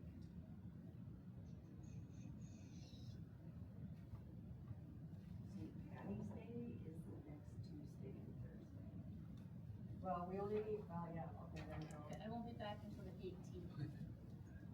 Or 19th. So you're gonna be gone for 2 weeks? Pretty close. Okay, well, Can I do it Zoom? Is that possible, or is that not? well, it's, No, they board wouldn't. policy. Policy says not, They cannot use Zoom, Okay. yeah. cause I wasn't allowed to do it for Dr. Lee. So even if you were in a remote, like if you were alone. Its policy is no. We It's already your found policy, that you out. have to have it. Well, do you wanna, I'm not sure how to back up. What day are you leaving? I will be leaving the 6th, March 6th. You can't back up. You don't have the time. No, I was just trying to think if we could even get one. Final round of interviews. And again, I backed up from March 6th, your board meeting is what I did. So what we could do is you just have, if you were willing to go a couple more weeks, you'd have a board meeting, specifically to do the final hiring. So you're gone, I'm sorry, I didn't write it I'm down. on the 6th.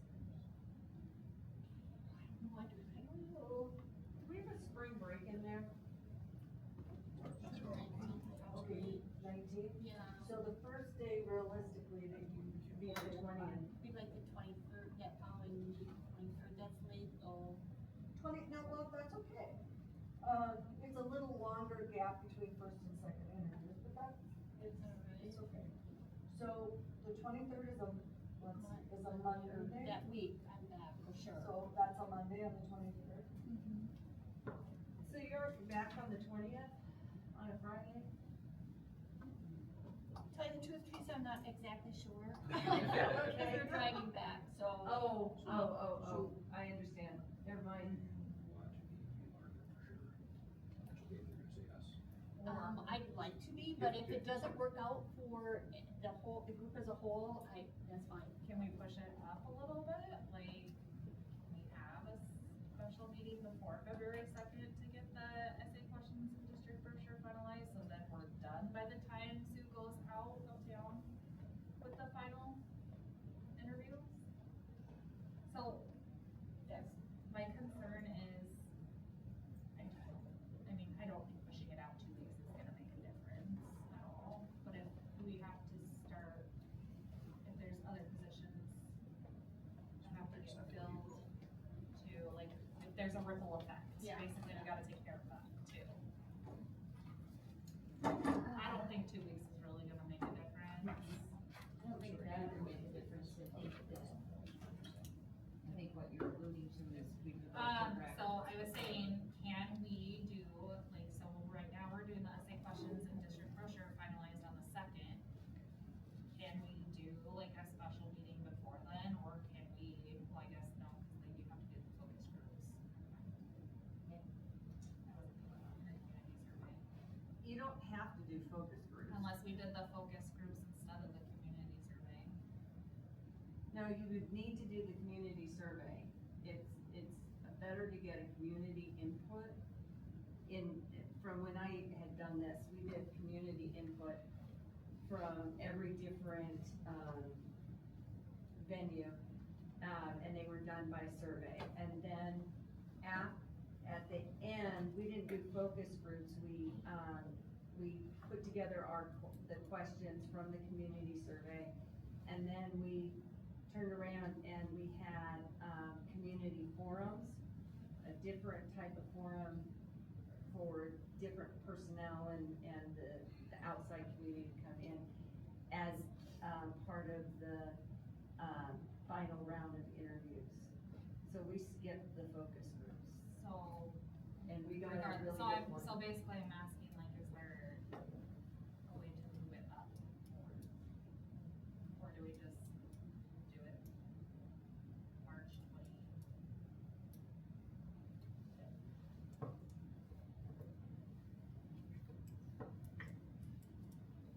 Cause if you did skip the focus group, you could take the information when we got back from a conference on the 28th and put the essay questions there, and we meet at that time.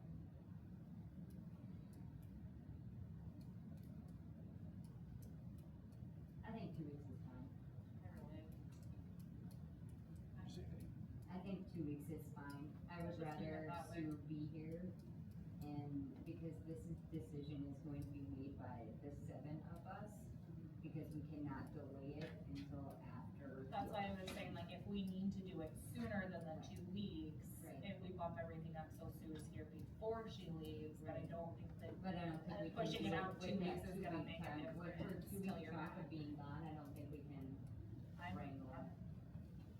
good doing it the week of the 12th. The only thing is, could we possibly run into losing candidates in a In 2-week March, I time don't, frame?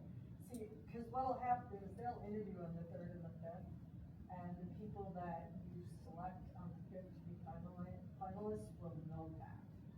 I think, So, yeah, there's no chance. Yeah. But you're narrowed down to what, 3 or 4 3 or at 4 at that that point? point, and they know they're finalists, so They, in yeah, that But couple of you're weeks' already- time, it's not gonna, When you interview on the school, right. they will be. You have to keep that in mind. When they're interviewing for us, they're interviewing for everybody else. So, The 23rd, is that the?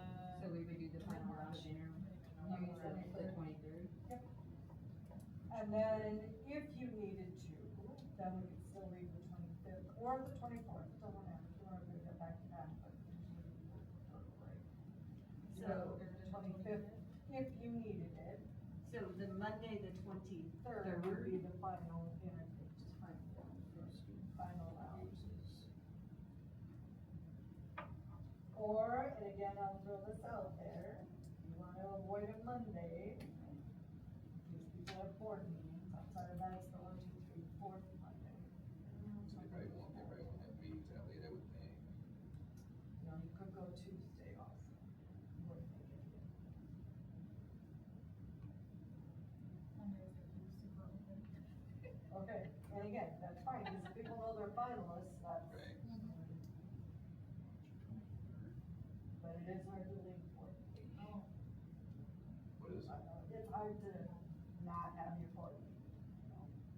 I will be honest about that, but that'd be the 4th Monday. And that is what some people do. They could, I mean, Mondays and Wednesdays are the big days for board meetings. But you could have candidates that end up, that they're all board meetings on Wednesdays and you don't. I don't really care. It's just them putting a little. Work for you guys. Let's put it this way, let's do the 23rd unless you have a finalist on the 5th. That when I call them, or I'll know by then, because every district has their board meetings. Oh. What Okay, state of the month. we're gonna cut this down to 1 or 2, or 2 or 3. 3 at the most. 3 at the most, but 2 finalists. So we're only gonna need 1 day. Right, Okay. but, I can't do the 24th, okay, and then, Sorry. yeah, so we'll I leave it mean, the I- 23rd. whatever, but Okay. I can miss my anniversary, I can't miss my kid's birthday. I get that. Well, and again, we'll know soon enough, as soon as we know who the first round of applicants, I can check right away when are their board meetings, because, I don't know.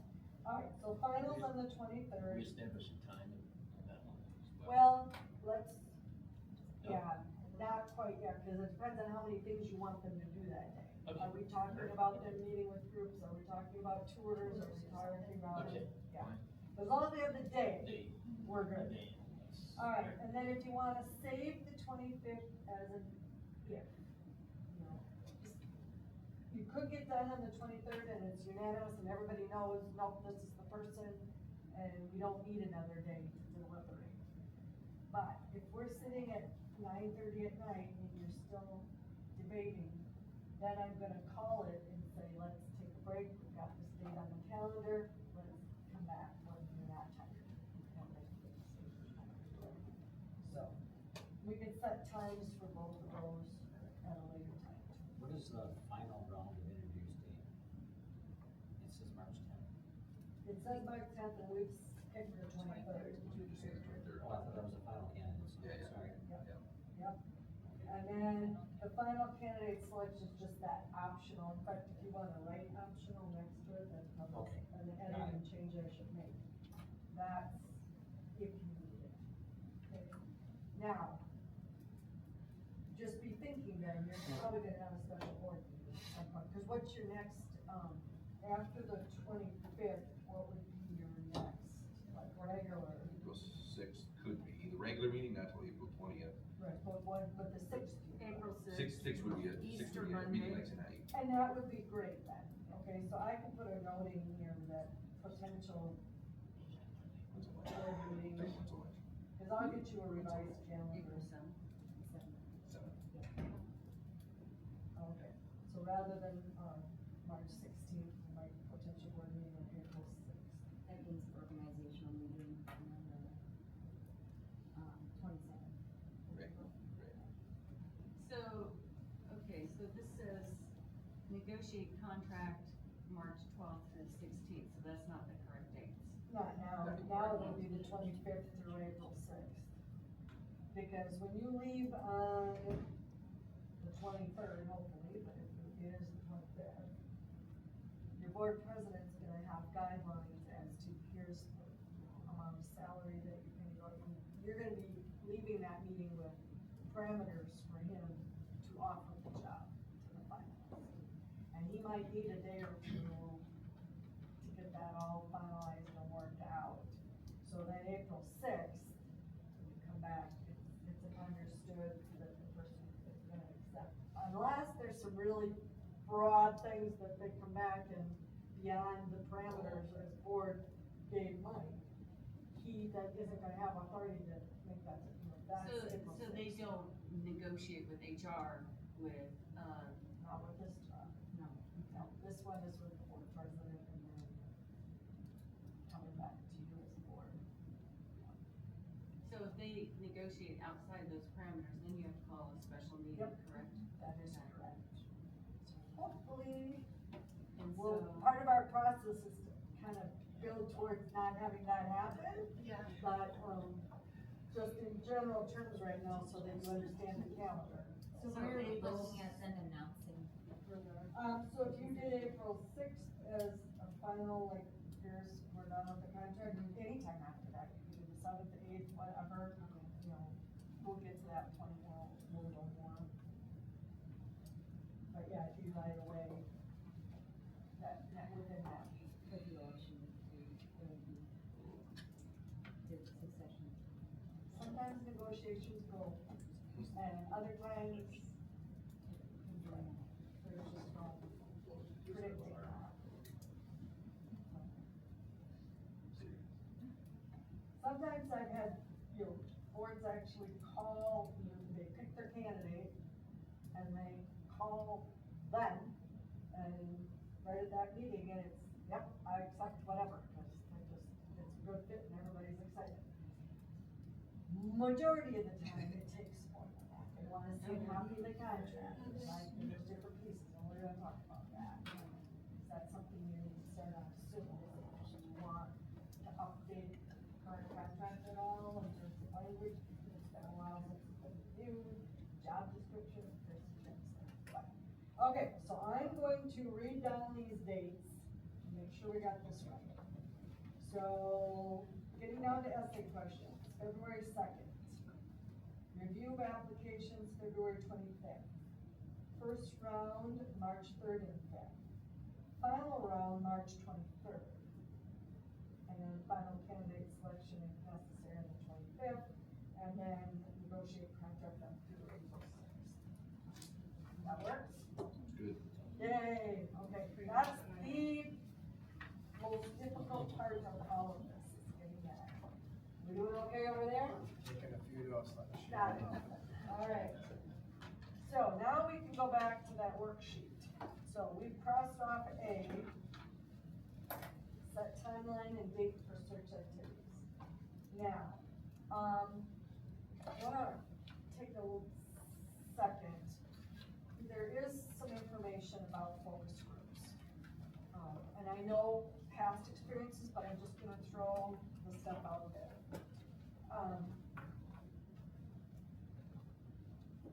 Typically, I do meet with at least one or two groups out of this set of groups that's listed on the bottom of the worksheet. In this first section of your binder, there's a sample letter if the board would choose to invite certain people to come in and participate.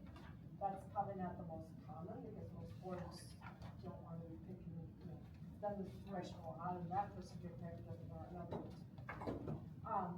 I have had boards put out a little notice on their webpage, anybody interested in providing some input? And we set a limit of maybe we're gonna do 12, 15 people. Out of all the people that apply, it's a random draw. So you're not showing any favoritism to anybody, you're giving everybody who wants a chance to participate, they can. That's a way to get some other community input in focus groups, okay? And do you have to do those if you're doing the community survey? Maybe not, but I would put a recommendation at least for some groups, because that's community. But commonly, I also do a focus group with staff, both support staff and certified staff, the administrative team, the groups that are listed here. So when I say focus group, literally what happens is we have that same 7, 9 questions. And I start with the first one, and it's just open sharing. And I literally type what I hear. Okay? So 9 questions, say 9 to every group, and then we just bring all the responses together and come up with a summary. And I will tell you that 5 years ago without ChatGPT to help me summarize, it took a while. Now I can put all that typing that I did, and it'll tell me what the most common things were. And that's part of how we create that candidate profile. Now, within the focus groups, it's just open-ended responses, right? I ask the question, what are you looking for skills? It just comes in. The survey asks the same questions. Now, this out. Survey asks the same questions, but it's only certain things are listed. People have to select the response. So I'll explain that in a second. So these are the 9 questions that I would be asking you. On the community survey, they don't get asked that last question, because that's just too open-ended and they really don't keep open-ended. Okay, so on the flip side, these are the examples in the community survey. So the question that says personal characteristics, they have choice. Approachable, people-oriented, empathetic, visionary, honest, ethical, flexible, resource, sense of humor, communicative, problem. So people pick their top. It's a Survey Monkey format. So they just pick they select an answer. And then Survey Monkey tallies what were the top answers. The next question, what type of leadership styles? So the leadership styles given on this survey with examples. Which one do you, person filling out this survey, what do you think is the best fit in leadership style? Strengths and skills. And there's the skills that are listed on the survey. Professional expertise. Now these last 5, 6, 7, 8, 9, those are when I meet with people face to face and I'm typing their answers. Those are not out there on the community survey because they're just open-ended questions. Does that make sense? So in the next, Why wouldn't you put out there where they can type in an answer, what are the challenges facing the district, or what are the selling points of the school district and the community? Why on the wouldn't you do community that? survey, because it's a Survey Monkey and it's just a data tally. So if you put all those individual responses, there isn't an easy way to Analyze it. categorize them, okay?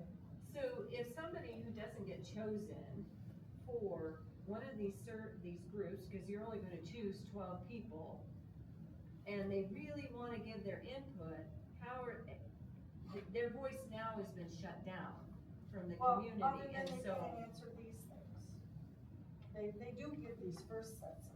No, I mean, like for these last Right. type of questions, that would be, that they Well, want. question number 5 is actually more of from a focus group. Well, how am I, that's part of that brochure that we're gonna do, what are selling points in the district, that's not asking for feedback on, because skills of the next superintendent, right? Right. But I think you're not understanding what I'm saying. They just, their viewpoints just get shut off because you aren't, even though they're doing that survey, they give you some generalities that they have options for, but yet they cannot voice their opinion or voice what they think and get it into this and feel like they've been heard. But other than these first 4 questions, when we're just trying to get input on what skills you want out of the next superintendent, these other questions don't necessarily give you any data related to that profile that we're trying to create. That's the purpose of the community survey. Okay?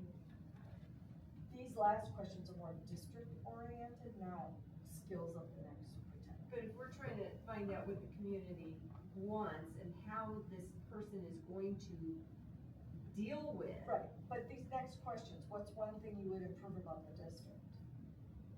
That's not related to the profile we're trying to create for the next superintendent. Okay. That's what I'm saying. These questions, this 5, 6, that's where I'm going here. The focus groups, why they're important to get some feedback back is when you start looking at developing questions for the interviews, when you start looking at developing the brochure that's bragging about your district. That's what's unique or special about the schools. Those are things we can get from the focus groups because it's one-on-one and there's really no way to predict those answers. The community survey is intended to get district desires for skills in the next superintendent. That's it. The focus group goes beyond that and asks these other things. Right, but what I'm saying is, when you're trying to get your questions for your interviews, you're basing it, some of it, off of this survey. And so therefore, you shut down half the community because they haven't been able to come in and say, hey, what have you thought about this? What about asking the interviewee this question? And if they don't have that opportunity, how are they going to be able to get that information to the district so that we can look at it as a group? And again, we can do a focus group that's community. I'm talking about the community survey does not have open-ended questions. Right, but you're saying 12 people from the community. Which 12 are No, you gonna choose? No, that's why I said I wouldn't do it that way. You can do one of 2 things. You can do the open one, like you did before, where people could come in, and it's still gonna be these same questions. It's not gonna be done. Or if you wanna limit it to a smaller group, my recommendation would be let anybody apply, volunteer, whatever, but that if you want a smaller group to have a easier conversation, then you can you just tell people we're gonna draw 20, 25 names out of the group. That's one way to do it, or the open community thing where here's an open time, come to the building, we're gonna ask these questions. You can do it one of 2 ways, for a focus group. But I think before we were talking about not having any focus groups, and I'm just trying to explain the difference between a survey that's got very specific answers that they're just picking versus having a focus group, which I think you should have. Now, how all of you wanna handle a community focus group is totally up to you, I don't care which way you do it. But the same 9 questions are gonna get asked. Yeah. So, community focus group, staff focus group, and then team focus group, I'm totally open for whatever. It's just, then I have to work and figure out, community focus group, you can probably pick, but if I'm gonna do focus groups with staff or some other people, I might do, what I typically do is just go sit in a room and work with staff and principals to figure out how groups of people can come in. And again, it's, a lot of times it's a volunteer thing, who would like to participate, because it's part of their day, so they can pick if they want to participate. But we can handle that in a number of ways. So I think we're talking the same thing. I would like to see focus groups, but that's call. You just want the survey, you're just gonna get tallied answers. I would just like as much input I can get from the community. And that means all of those individual groups that you have listed here. Yeah, well, or as many, I mean. as many as we can do. Right. So that is the conversation. So conduct focus groups, yes or no, is on my word. And then which groups do you wanna do? So I'm hearing from you definitely community. Is that what? And then would you like me to do a group of staff, a group of support staff, a group of administrators? Are there any other groups that you'd like me to sit at? Find a day to come and sit in district and just have people come in and share. So you would just be available for them to stop in and? Well, we'd set up times, Times? because, yeah, just to control group size and, Okay. yeah. Cause if I do something that's, students, for sure. Yeah, yeah, I mean, because I whatever. think those high school students and those, hopefully those junior high kids could probably tell you a They'll lot. tell you, they'll share. But just so you know, they're gonna get these same questions. Right. Yeah, but, That, I have no Yep. problem with the questions. Yep. It's So- just how are we going to do this so that Yep. people feel like they have been heard? Because that is one thing that I hear over and over, is we aren't heard, so it's useless to even bother. okay. So in terms of timeline then, if we want community focus group, that's something that has to be promoted and advertised, so people have to know about it. So that's something we need to start with in the next week or so, if we're gonna do a community focus group. The staff piece, I can work with the principals and find out, I mean, I threw out January 28th on here, just because in some districts it works to come under insert and say. Now, at this stage of the game, my guess is, the principals have very specific things planned for January 28th. Yes, So- they do. So it may not be the world's best day, and then again, maybe it does work. I mean, I can talk to them, because maybe there's a flip flop of this meeting's going on, but this is work time, and so maybe people would come, I don't know. And yeah, so I would, what I need to know from you is which groups you want me to meet with, and then I will work with the administrative team to figure out how we make that work. The community one, though, I do need your feedback on how you like it done. Well, I think the administrators should have some voice in who's going to be their leader. I think that one's important, the teachers is important, and the support staff, and this, the only one that, our opinion is gonna come out regardless, so if you wanna cut one of these out, you're gonna cut us out, but the other ones, Here's what I'm gonna toss out, no, because I do not want to cut you out, absolutely not. But, in essence, of the time factor here. right, Okay, because typically I do this at this meeting, because this is the only thing that's usually planned, type of thing. So here's what I would ask, so I can send, or through your office I could send, but somehow I could send all of you an electronic copy of this. okay. If you, between now and, when are we meeting? Our next meeting, when we plan the brochure, if sometime in the next week and a half, 2 weeks, you could shoot me back replies, please. I will put everything together and put it all in a sheet so you can see the board's focus group answers when you see everybody else's answers, okay? And I'll just put them all in a group, because that's what I do with the others too. All the teacher things are all under each question, everybody's all listed. And then I'll do a summary, obviously, because, I want you to see the actual responses, but for working time, the night that you're trying to look through this, I will give you a summary for each group. Okay? So, if you guys could do your focus groups just online, I'll send you a copy. So, that takes care of them. I'll work with the principals to figure out a time to meet with administrators, support staff, and teachers. Now, community focus group then, how would you like us to send out a notice saying, hey, if you'd like to give input, please come on such and such a night and time, and I'll work with, because I know you've got a district calendar of Brazilian activities, and somebody knows what else is going on in the community. We'll pick a night that,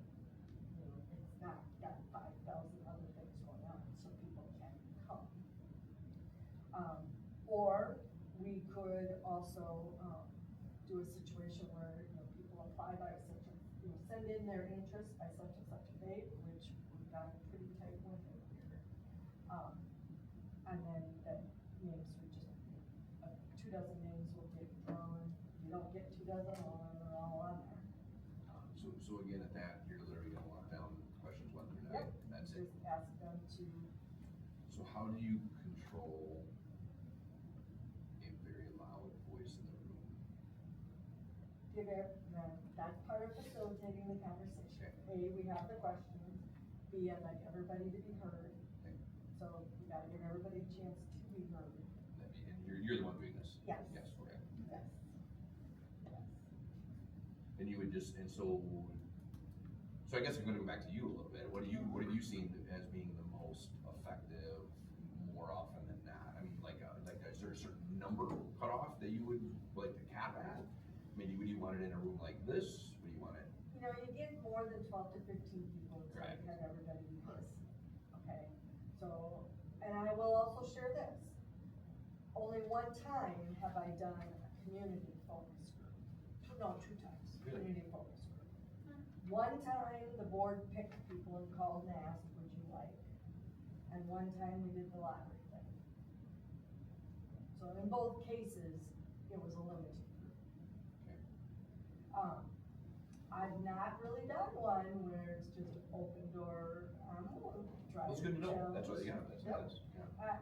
I find most people, no, I try really hard to keep it, you gotta be respectful, we've got an hour's worth of time to get through 9 questions, please let everybody have a chance to be heard.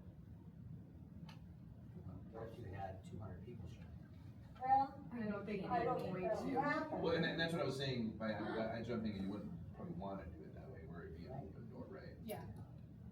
So it'd have to be Yeah, some kind of an that's application or selection. Well, and you know your community, I don't know, how many people would, for an hour, I've already had people okay. tell me they want to be part of. But it's some Okay. staff. Right. Yeah, I guess mine would be staff Yeah. too, so not necessarily community members. And again, that can be as open-ended, unless all of a sudden they tell me there's only 50 staff, then it's not fair. Could it be, Yeah. now just throw it out there, that they could do one of these online type thing?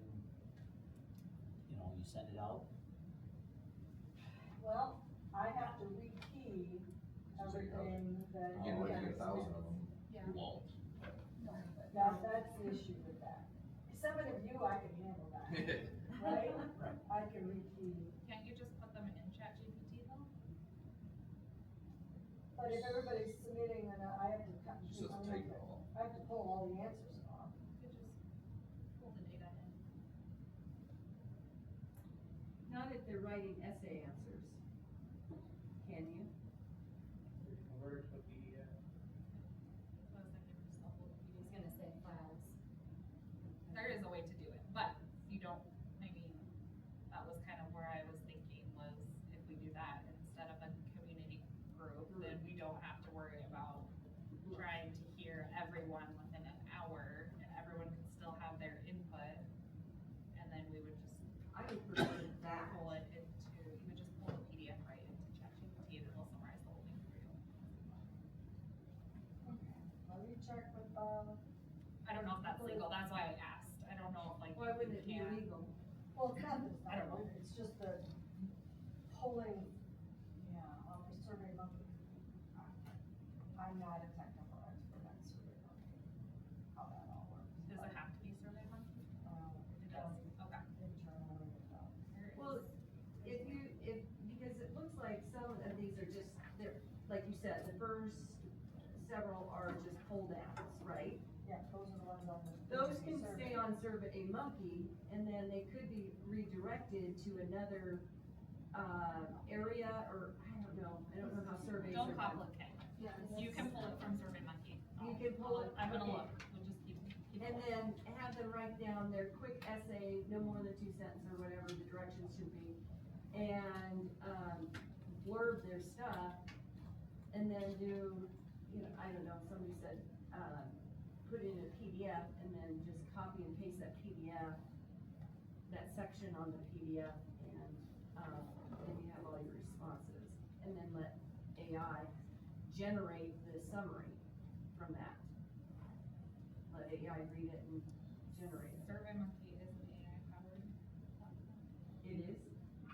Oh, Can I have a clarification for our homework, just for, just to move us along?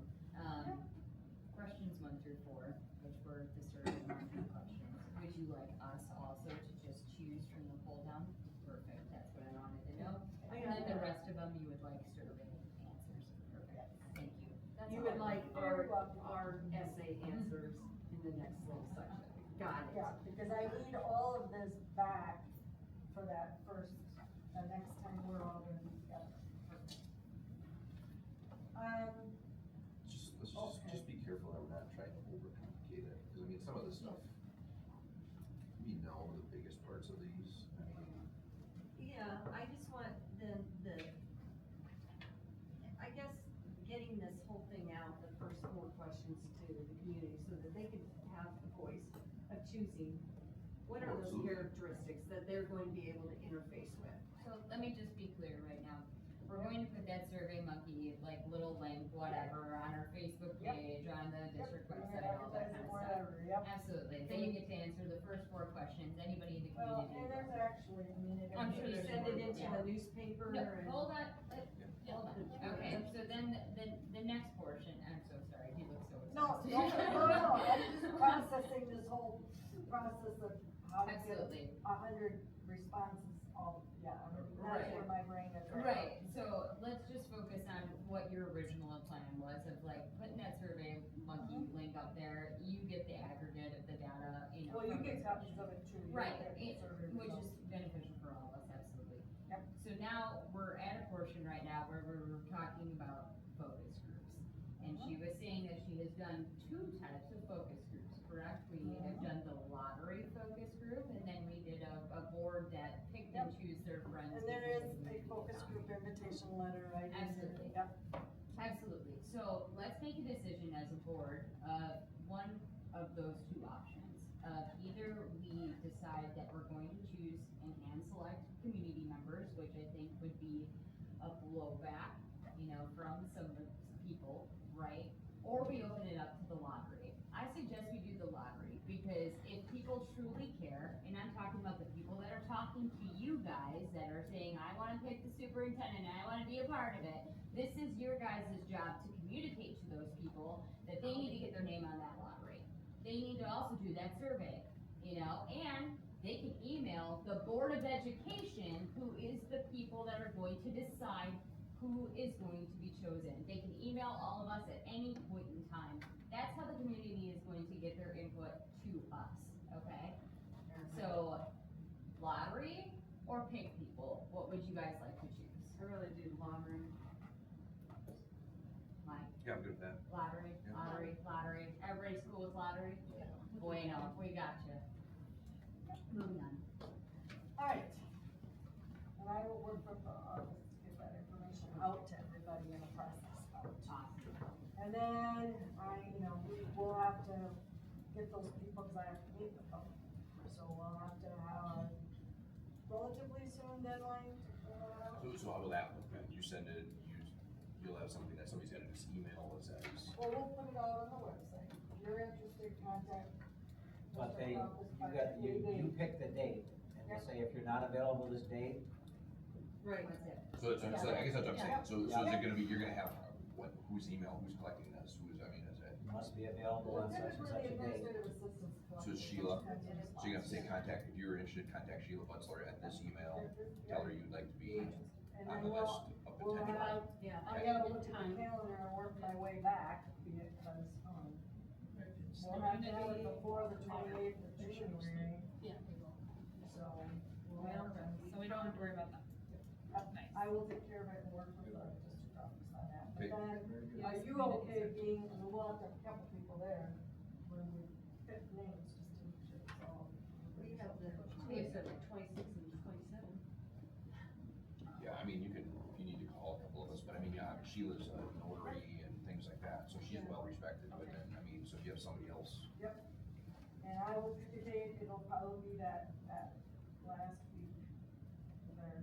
And when it's the community, are we to come as well, or are we just to sit back? Okay, I'm not be there. okay. I just meet with people Right. and ask them the questions and type their answers. It would probably be beneficial if we were. I'd say it's actually better. Word It'd be better. there. That's Yeah, exactly what I was that's gonna say.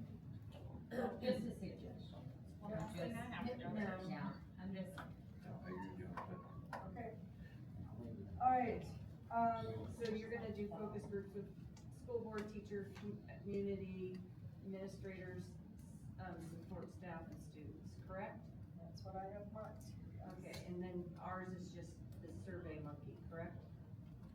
Yep. Yeah, well, Well, and I'm this, gonna we're gonna get send this you that, electronically. I'm gonna send you that form with space that, or, you know, where you can type in an answer, and you can just send it right back to me. Great.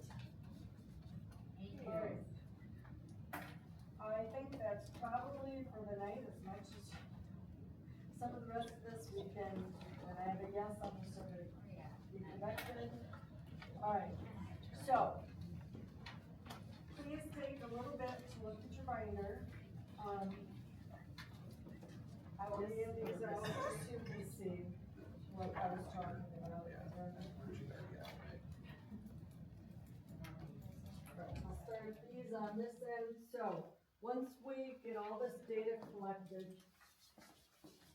we will be creating something like this. This is what you will be helping to design at that next time. Yeah, they're two different kinds, so we're just going around.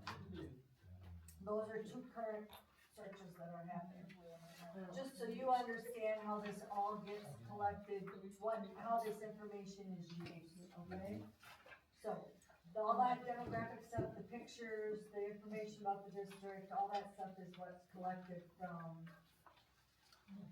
the office, from your board president. Then the candidate profile is the piece that comes out of community surveys, the focus groups. Again, that description of what is it that you're looking for in your next full-time. So that's how this all comes together. The next time we meet, I will have this data in raw form. And then the people in, the lady in my office that does the magic with creating, so it's in your school colors, it'll have your mascot on it, it'll be your picture designed. But when we meet the next time, we have to finalize the information for her to do that little thing, okay? So, and then what we will also talk about that night then is essay questions. Whether you want, as part of the application process, you want candidates to answer a couple questions. Again, what comes out of the survey information, what's a high concern, maybe that's an essay question then. Again, in this era of chat, GPI and all that stuff, there is some conversation once in a while about, well, do we really need to have them do a written thing because we don't know if they really wrote it, that kind of thing? Well, that could have always been the case, right? But you can write those essay questions asking for specific details about what you have done. That makes it have to be specific. Okay, so I still think essay questions are a good idea. So that's the other thing. That's why essay questions are on that timeline. That's a big deal that night. How many essay questions do you usually ask? About 2? No more than 2. Okay. No more Okay, than 2. because I don't wanna sit here and No, read. that's exactly it. And in fairness to the candidates, I'd rather see one well-written than, Right. okay, I got 3 I just things wanna that see I how gotta they're writing. answer all 3, right? I just wanna see their quick writing style. Yep, and if they've got some specific things that they want to highlight, it's interesting to see what they highlight. Yeah. Now, one more assignment, sorry. In your binder, at the end of section 1, but I did make copies tonight, just in case you didn't have your binders. There is a section that says sample questions for interview 1. Okay? Sample questions for first interviews. There are a lot of questions here, okay, into different categories. So your second assignment would be to pick your 2 favorite questions in each category great. Because that's the other thing we will do when we get together, is start looking at these questions. We don't have to make decisions on them till the night that you're picking the candidate, actual interviewees, but the sooner you start looking at this, the better. Now, you'll modify it, because once you see the survey data, you might go, ooh, there's a category we maybe should have more questions, but I want you to at least become familiar with these, because it takes a while. Wouldn't we could also just eventually just pick our essay question out of this, some of Actually, we these. have a whole separate list of essay questions. Okay, where are the? I didn't hand those out yet, because you have enough to do already. But We if have you'd two like things them, to I do. have them. These are samples of actual essay questions that have been asked. Okay. But I like to normally wait till you see what categories you might want to pick from. I do have them. I just want it all. Yep, okay. And yeah, I can understand that. I brought it all. Give it all to me up front, and then we'll just go from there. I'll take it, but I don't they, as function long as with they have mysteries. it, I wasn't sure again if they had it. All Okay, right, so we only have 2 assignments. We got a lot. you have 2. Carrie, you've got a lot of people to talk to, it sounds like. Yeah, I will take care of that part, but you need to do your focus group questions within the next 2 weeks. And you need to review the first round interview questions so that we can start narrowing those down. Those would be the 2 biggest things. And then the rest of your worksheet, we will save till next time. Okay. Okay? All right. Awesome. I will Thanks, be Cheryl. going. Thank you. Thank you. Get this rocking and rolling. There you go. Fantastic. We'll get this revised calendar out to you right away too. So you got it.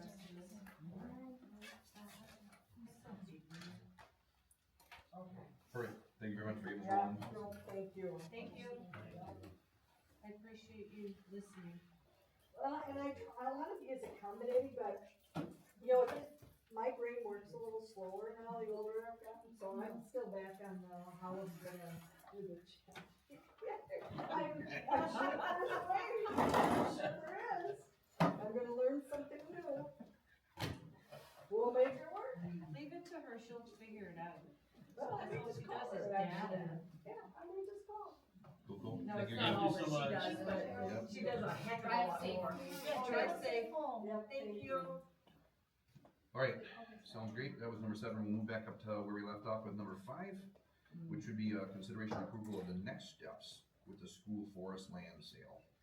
So, administration did receive one, bid for $7,500. Administration recommends rejecting that bid, so that's our current. That was the total, not per acre. That's per acre. Per acre. So we've got, We had 9. we had set 9 as our floor. We got 2 bids, one at 7, one at 75. So Okay. they're well below, so they're recommending that we do not accept either of those because it was below a floor. So now we have to decide what our next option is. And this is for which property? The This is, I'm sorry, this is going towards Sparta. Okay. So we had gotcha. none on, Nothing Jackson on the big County, ones. correct? Okay. Okay. Very good. I don't know if it's Jackson County, but. But I have a question about that property. Do we have, because some things were brought to my attention about some strange thing, like easements on that property was brought to my attention.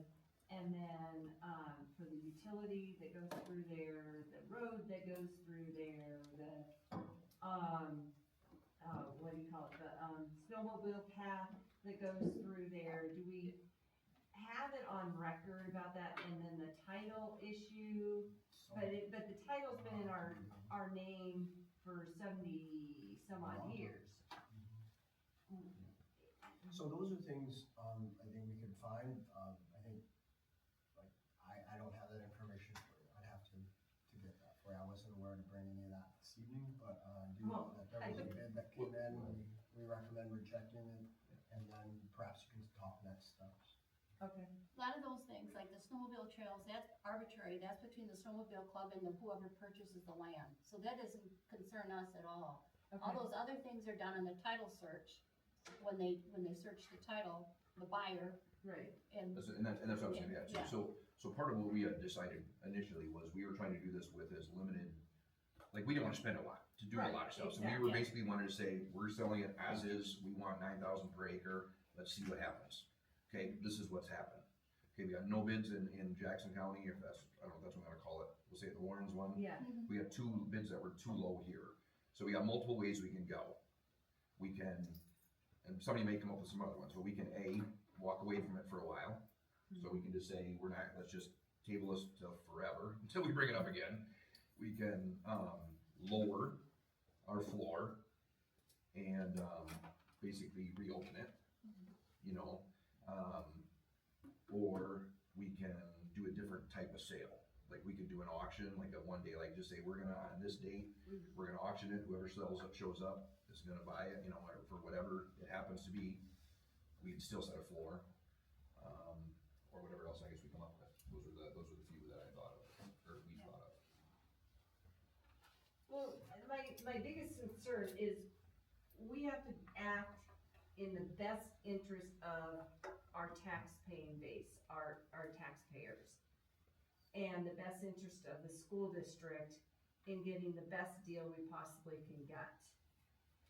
And does that mean that we just table this, or do we take the higher of the two bids? We can't. We can't. We set 9 as the low, Oh, so we okay. can't simply say we got whoever was closest. So Okay. this is where we'd have to reopen it till whatever. We could say January 30th or February 15th or whatever. We could say, Okay. now we're gonna lower it to 7.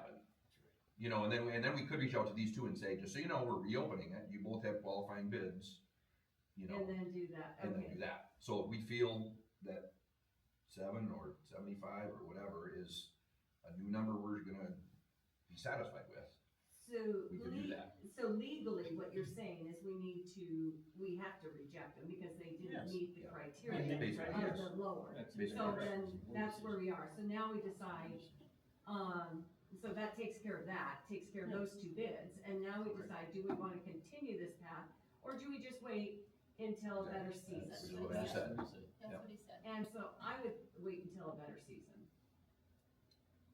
That would be what I would recommend at this point, and, Table it for a while. yeah.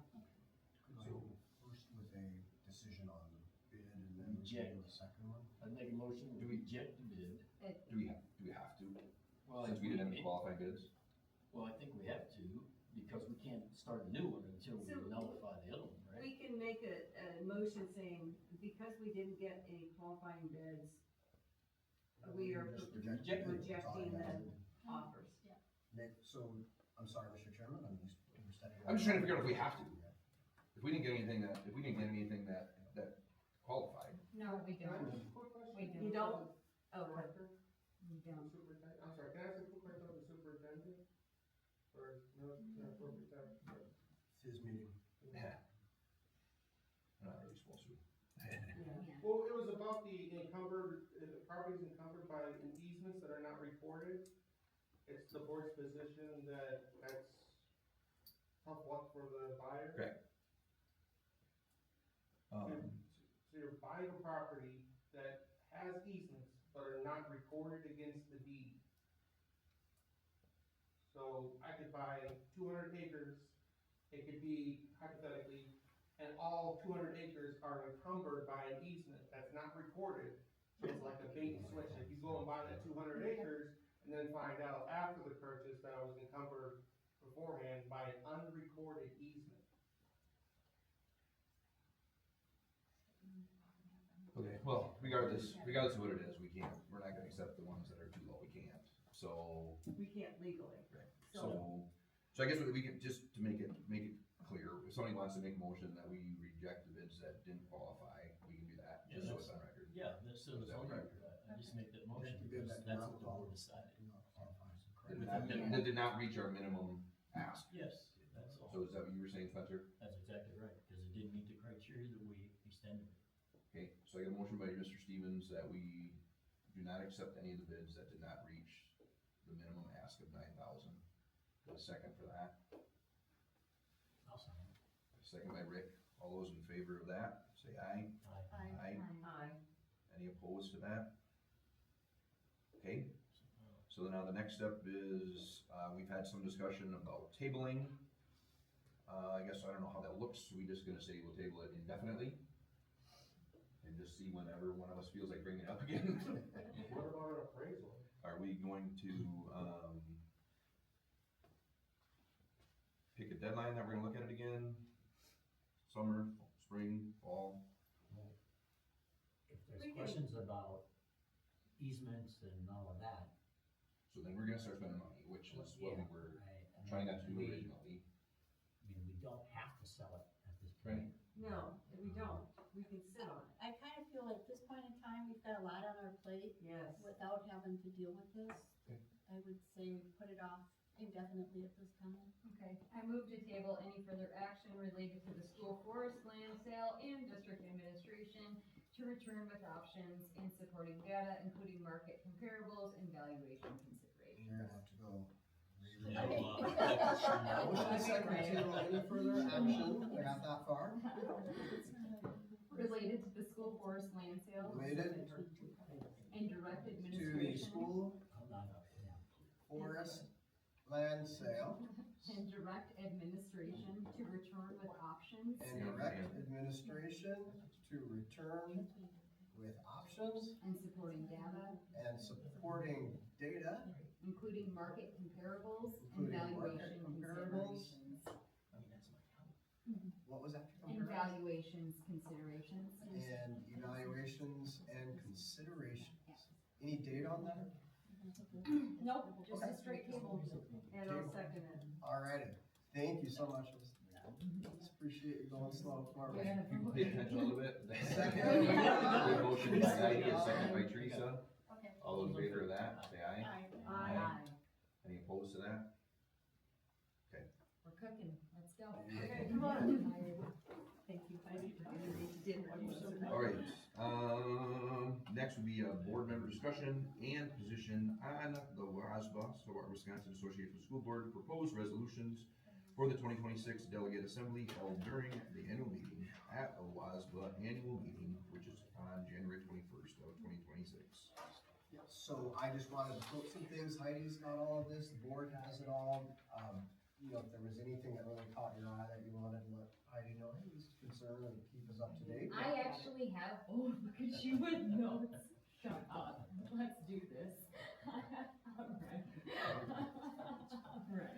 Alright. Oh, my God. What is? Okay, so this is one that I actually really do wanna come to you guys about, is the bylaw amendment. I don't know if any of you guys kinda actually took the time to read it or anything like that. No. So Kel Moran, which is a school district, they put forth a bylaw amendment to the WASB, I think that's how we say it, I don't know. And basically, the context of this amendment, they're looking to change the model of association to WASB, okay? So they wanna make it a tier membership to be able to be a part of it. And just to quote Kelly Moran, because I want it on record for, context. A one-size-fits-all advocacy model fails to reflect the unique demographic, cultural, and policy landscapes across Wisconsin. So they're arguing that their amendment basically respects local district values, preserves unity versus full withdrawal, meaning that they would like to still stay a part of WASB, but they don't want the full membership of WASB. And they're saying that it increases transparency. So essentially this amendment though would fundamentally alter the active member structure, which is something that WASB actually really touts and really advocacy, like they really claim that they have a unified advocacy platform when they're going to your state local legislatures, okay? Meaning like Wisconsin's unified and we're all moving together and this is the governance moves that we want to make, okay? By this amendment, Kettle Moran's basically saying, no, we don't wanna do that. We wanna, kind of like get rid of some of our membership qualities and instead of having to fully withdraw from WASB. So my question to you guys is, and I didn't wanna answer this one because I didn't think that it was fair without actually asking you guys. Do you guys believe in a strong unified advocacy for public education? Meaning, do you believe that WASB would be a stronger organization if all of the school districts have a voting participation in it? Or do you think that WASB would be fine by tiering it and letting some school districts basically negate their rights for a lower fee, which is basically the, right? Am I right? Yeah. So that's basically what's happening. So these school districts really don't wanna pay the WASB fee anymore, and they're willing to basically, take a lower fee and take away some of their rights as a school district.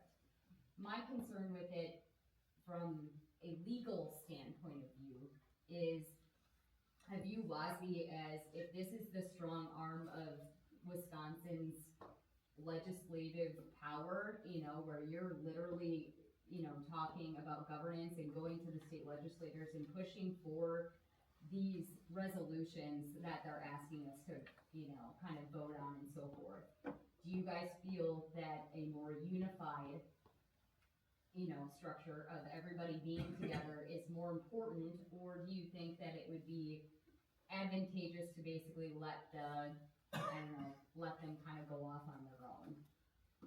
And this isn't something, because this is what you risk, right? You risk them either fully withdrawing, right, because they don't have, we'll say, the resources to be able to cover the WASB fees, right?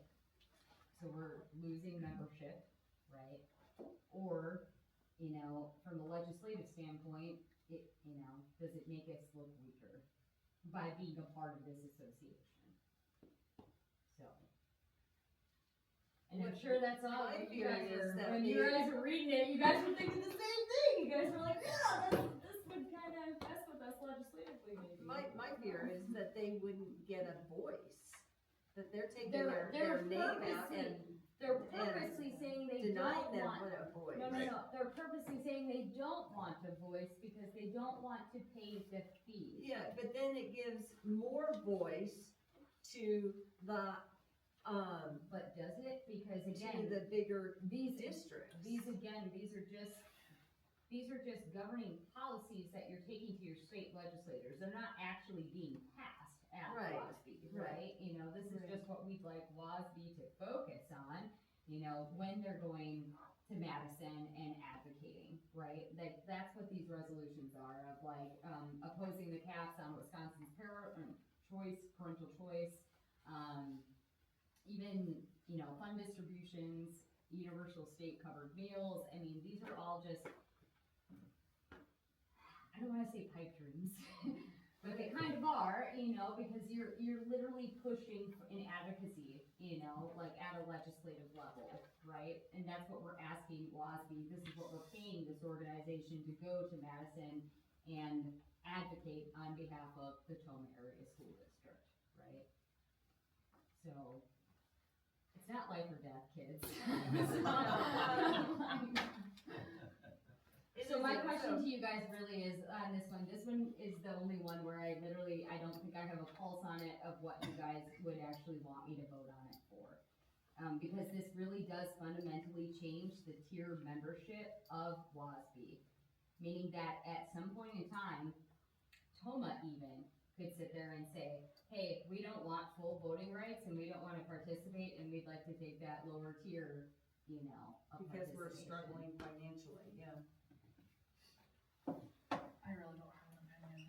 I'm not even gonna lie, my brain bandwidth for that is just, I love it. just whatever. You do you. Do whatever you think. Okay, so here we go. So I'll just put a My motion brain's forward done. then, so we can just go home. I move that the board grant and designate WASB delegate or the alternate discretionary authority to vote on amendments, emergency resolutions, and procedural matters during the 2026 delegate assembly, consistent with the board's discussion and general direction tonight. Isn't that what they do anyways? Yeah, That's the whole idea, right? historically done. That's what you've I historically. think so. Yeah. I think Yeah, it's- and I think that's the whole thing, but we do have to be mindful of some of those resolutions that are on there. I absolutely Good grief, agree. you know, reporting on the, you know, Kettle Rain, New London, they're all saying, you know, we just had this discussion. You know, we changed the parameters Right. for the DPI scorecard, so we can't even track, so Right. their contention is, no, we need more continuity. Revenue limits. Right. There were some really crucial things, divert the funding to the disadvantaged. Mm-hmm. You know, I look at, Milwaukee, and, I wrote it down somewhere, they have a truancy rate that's 40-some% or something, but they're disadvantaged, so they get more money.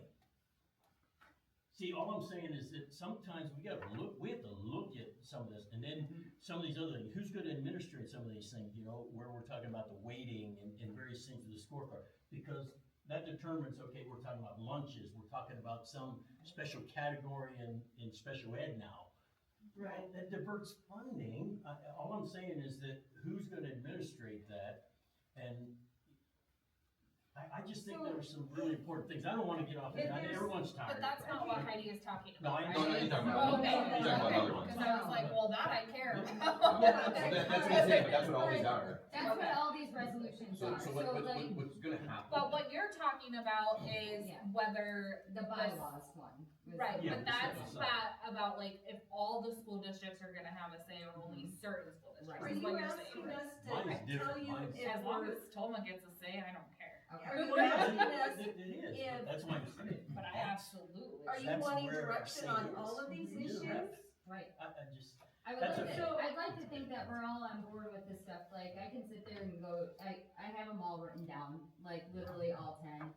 Opposing removal of the caps of Wisconsin parental choice, I would suggest that Tomah would want to support that, removing caps could accelerate funding loss for Tomah Public Schools, caps help shield Tomah taxpayers from growing backfills, burdens, and maintain system integrity. So I think what needs to happen is people need to look at these I think so. and tell Teresa, who is our delegate. No. No. Hi. I'm sorry. I'm not doing I'm it. sorry, I looked at something else, I'm sorry. Tell Heidi how you feel Okay. about the ones that you feel about. Absolutely. So, I mean, we voted for her to be our delegate, Yes. Yeah. so we're advocating for her opinion on all this stuff, so if you have a strong opinion, either way, on any of these, email her, call her, write to her, take her a letter in the mail, I don't care, just somehow. Before the convention, right, and let her know, I appreciate I that will let you, you know my opinion. Absolutely. I appreciate that you took the time and look at this Oh, yeah. stuff very, very good. Just so you know what happens in that room is, it's a huge room, she will be given a paddle, it's literally, Yeah. Okay. that's I all mean, it is. it will literally be a paddle with a number. Yeah. And then what they do is they literally will go through each one of these, they'll say, we have this resolution on the board, is there any discussion? And then people can come up to the mics, and usually what happens, I'll be honest, one or two people might go up there, and then people get sick of it. And all of a sudden they'll say, I called the question, and it's done.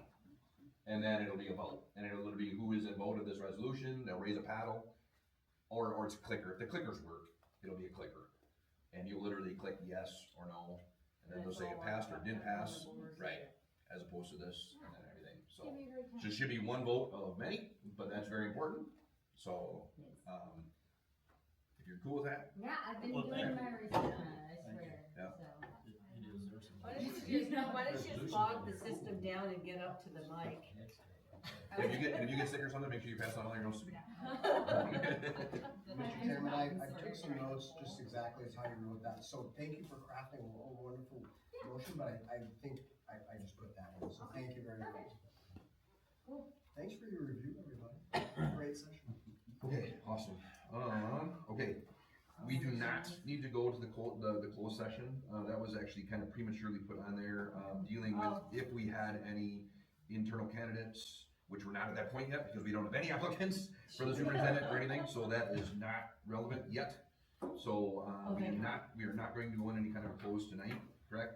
Correct, yes, sir. Okay, so I just need something done with number 9. I will make a motion to adjourn. Second. Oh, I will make a motion to, what, you want something done with number 9? Yeah. We don't need anything else. So you needed to make a motion to. Katie just did. Katie just Oh, did. okay. And Heidi seconded it. So Katie had a motion to adjourn, and Heidi That's my seconded it. only All job. in favor? This whole board is to adjourn the Aye, meeting. aye, aye. Who was, seconded? Heidi. Thank you, Heidi. Thank you all, long night. We've got a lot of work coming up, very important work coming up. So keep your cool. Sorry.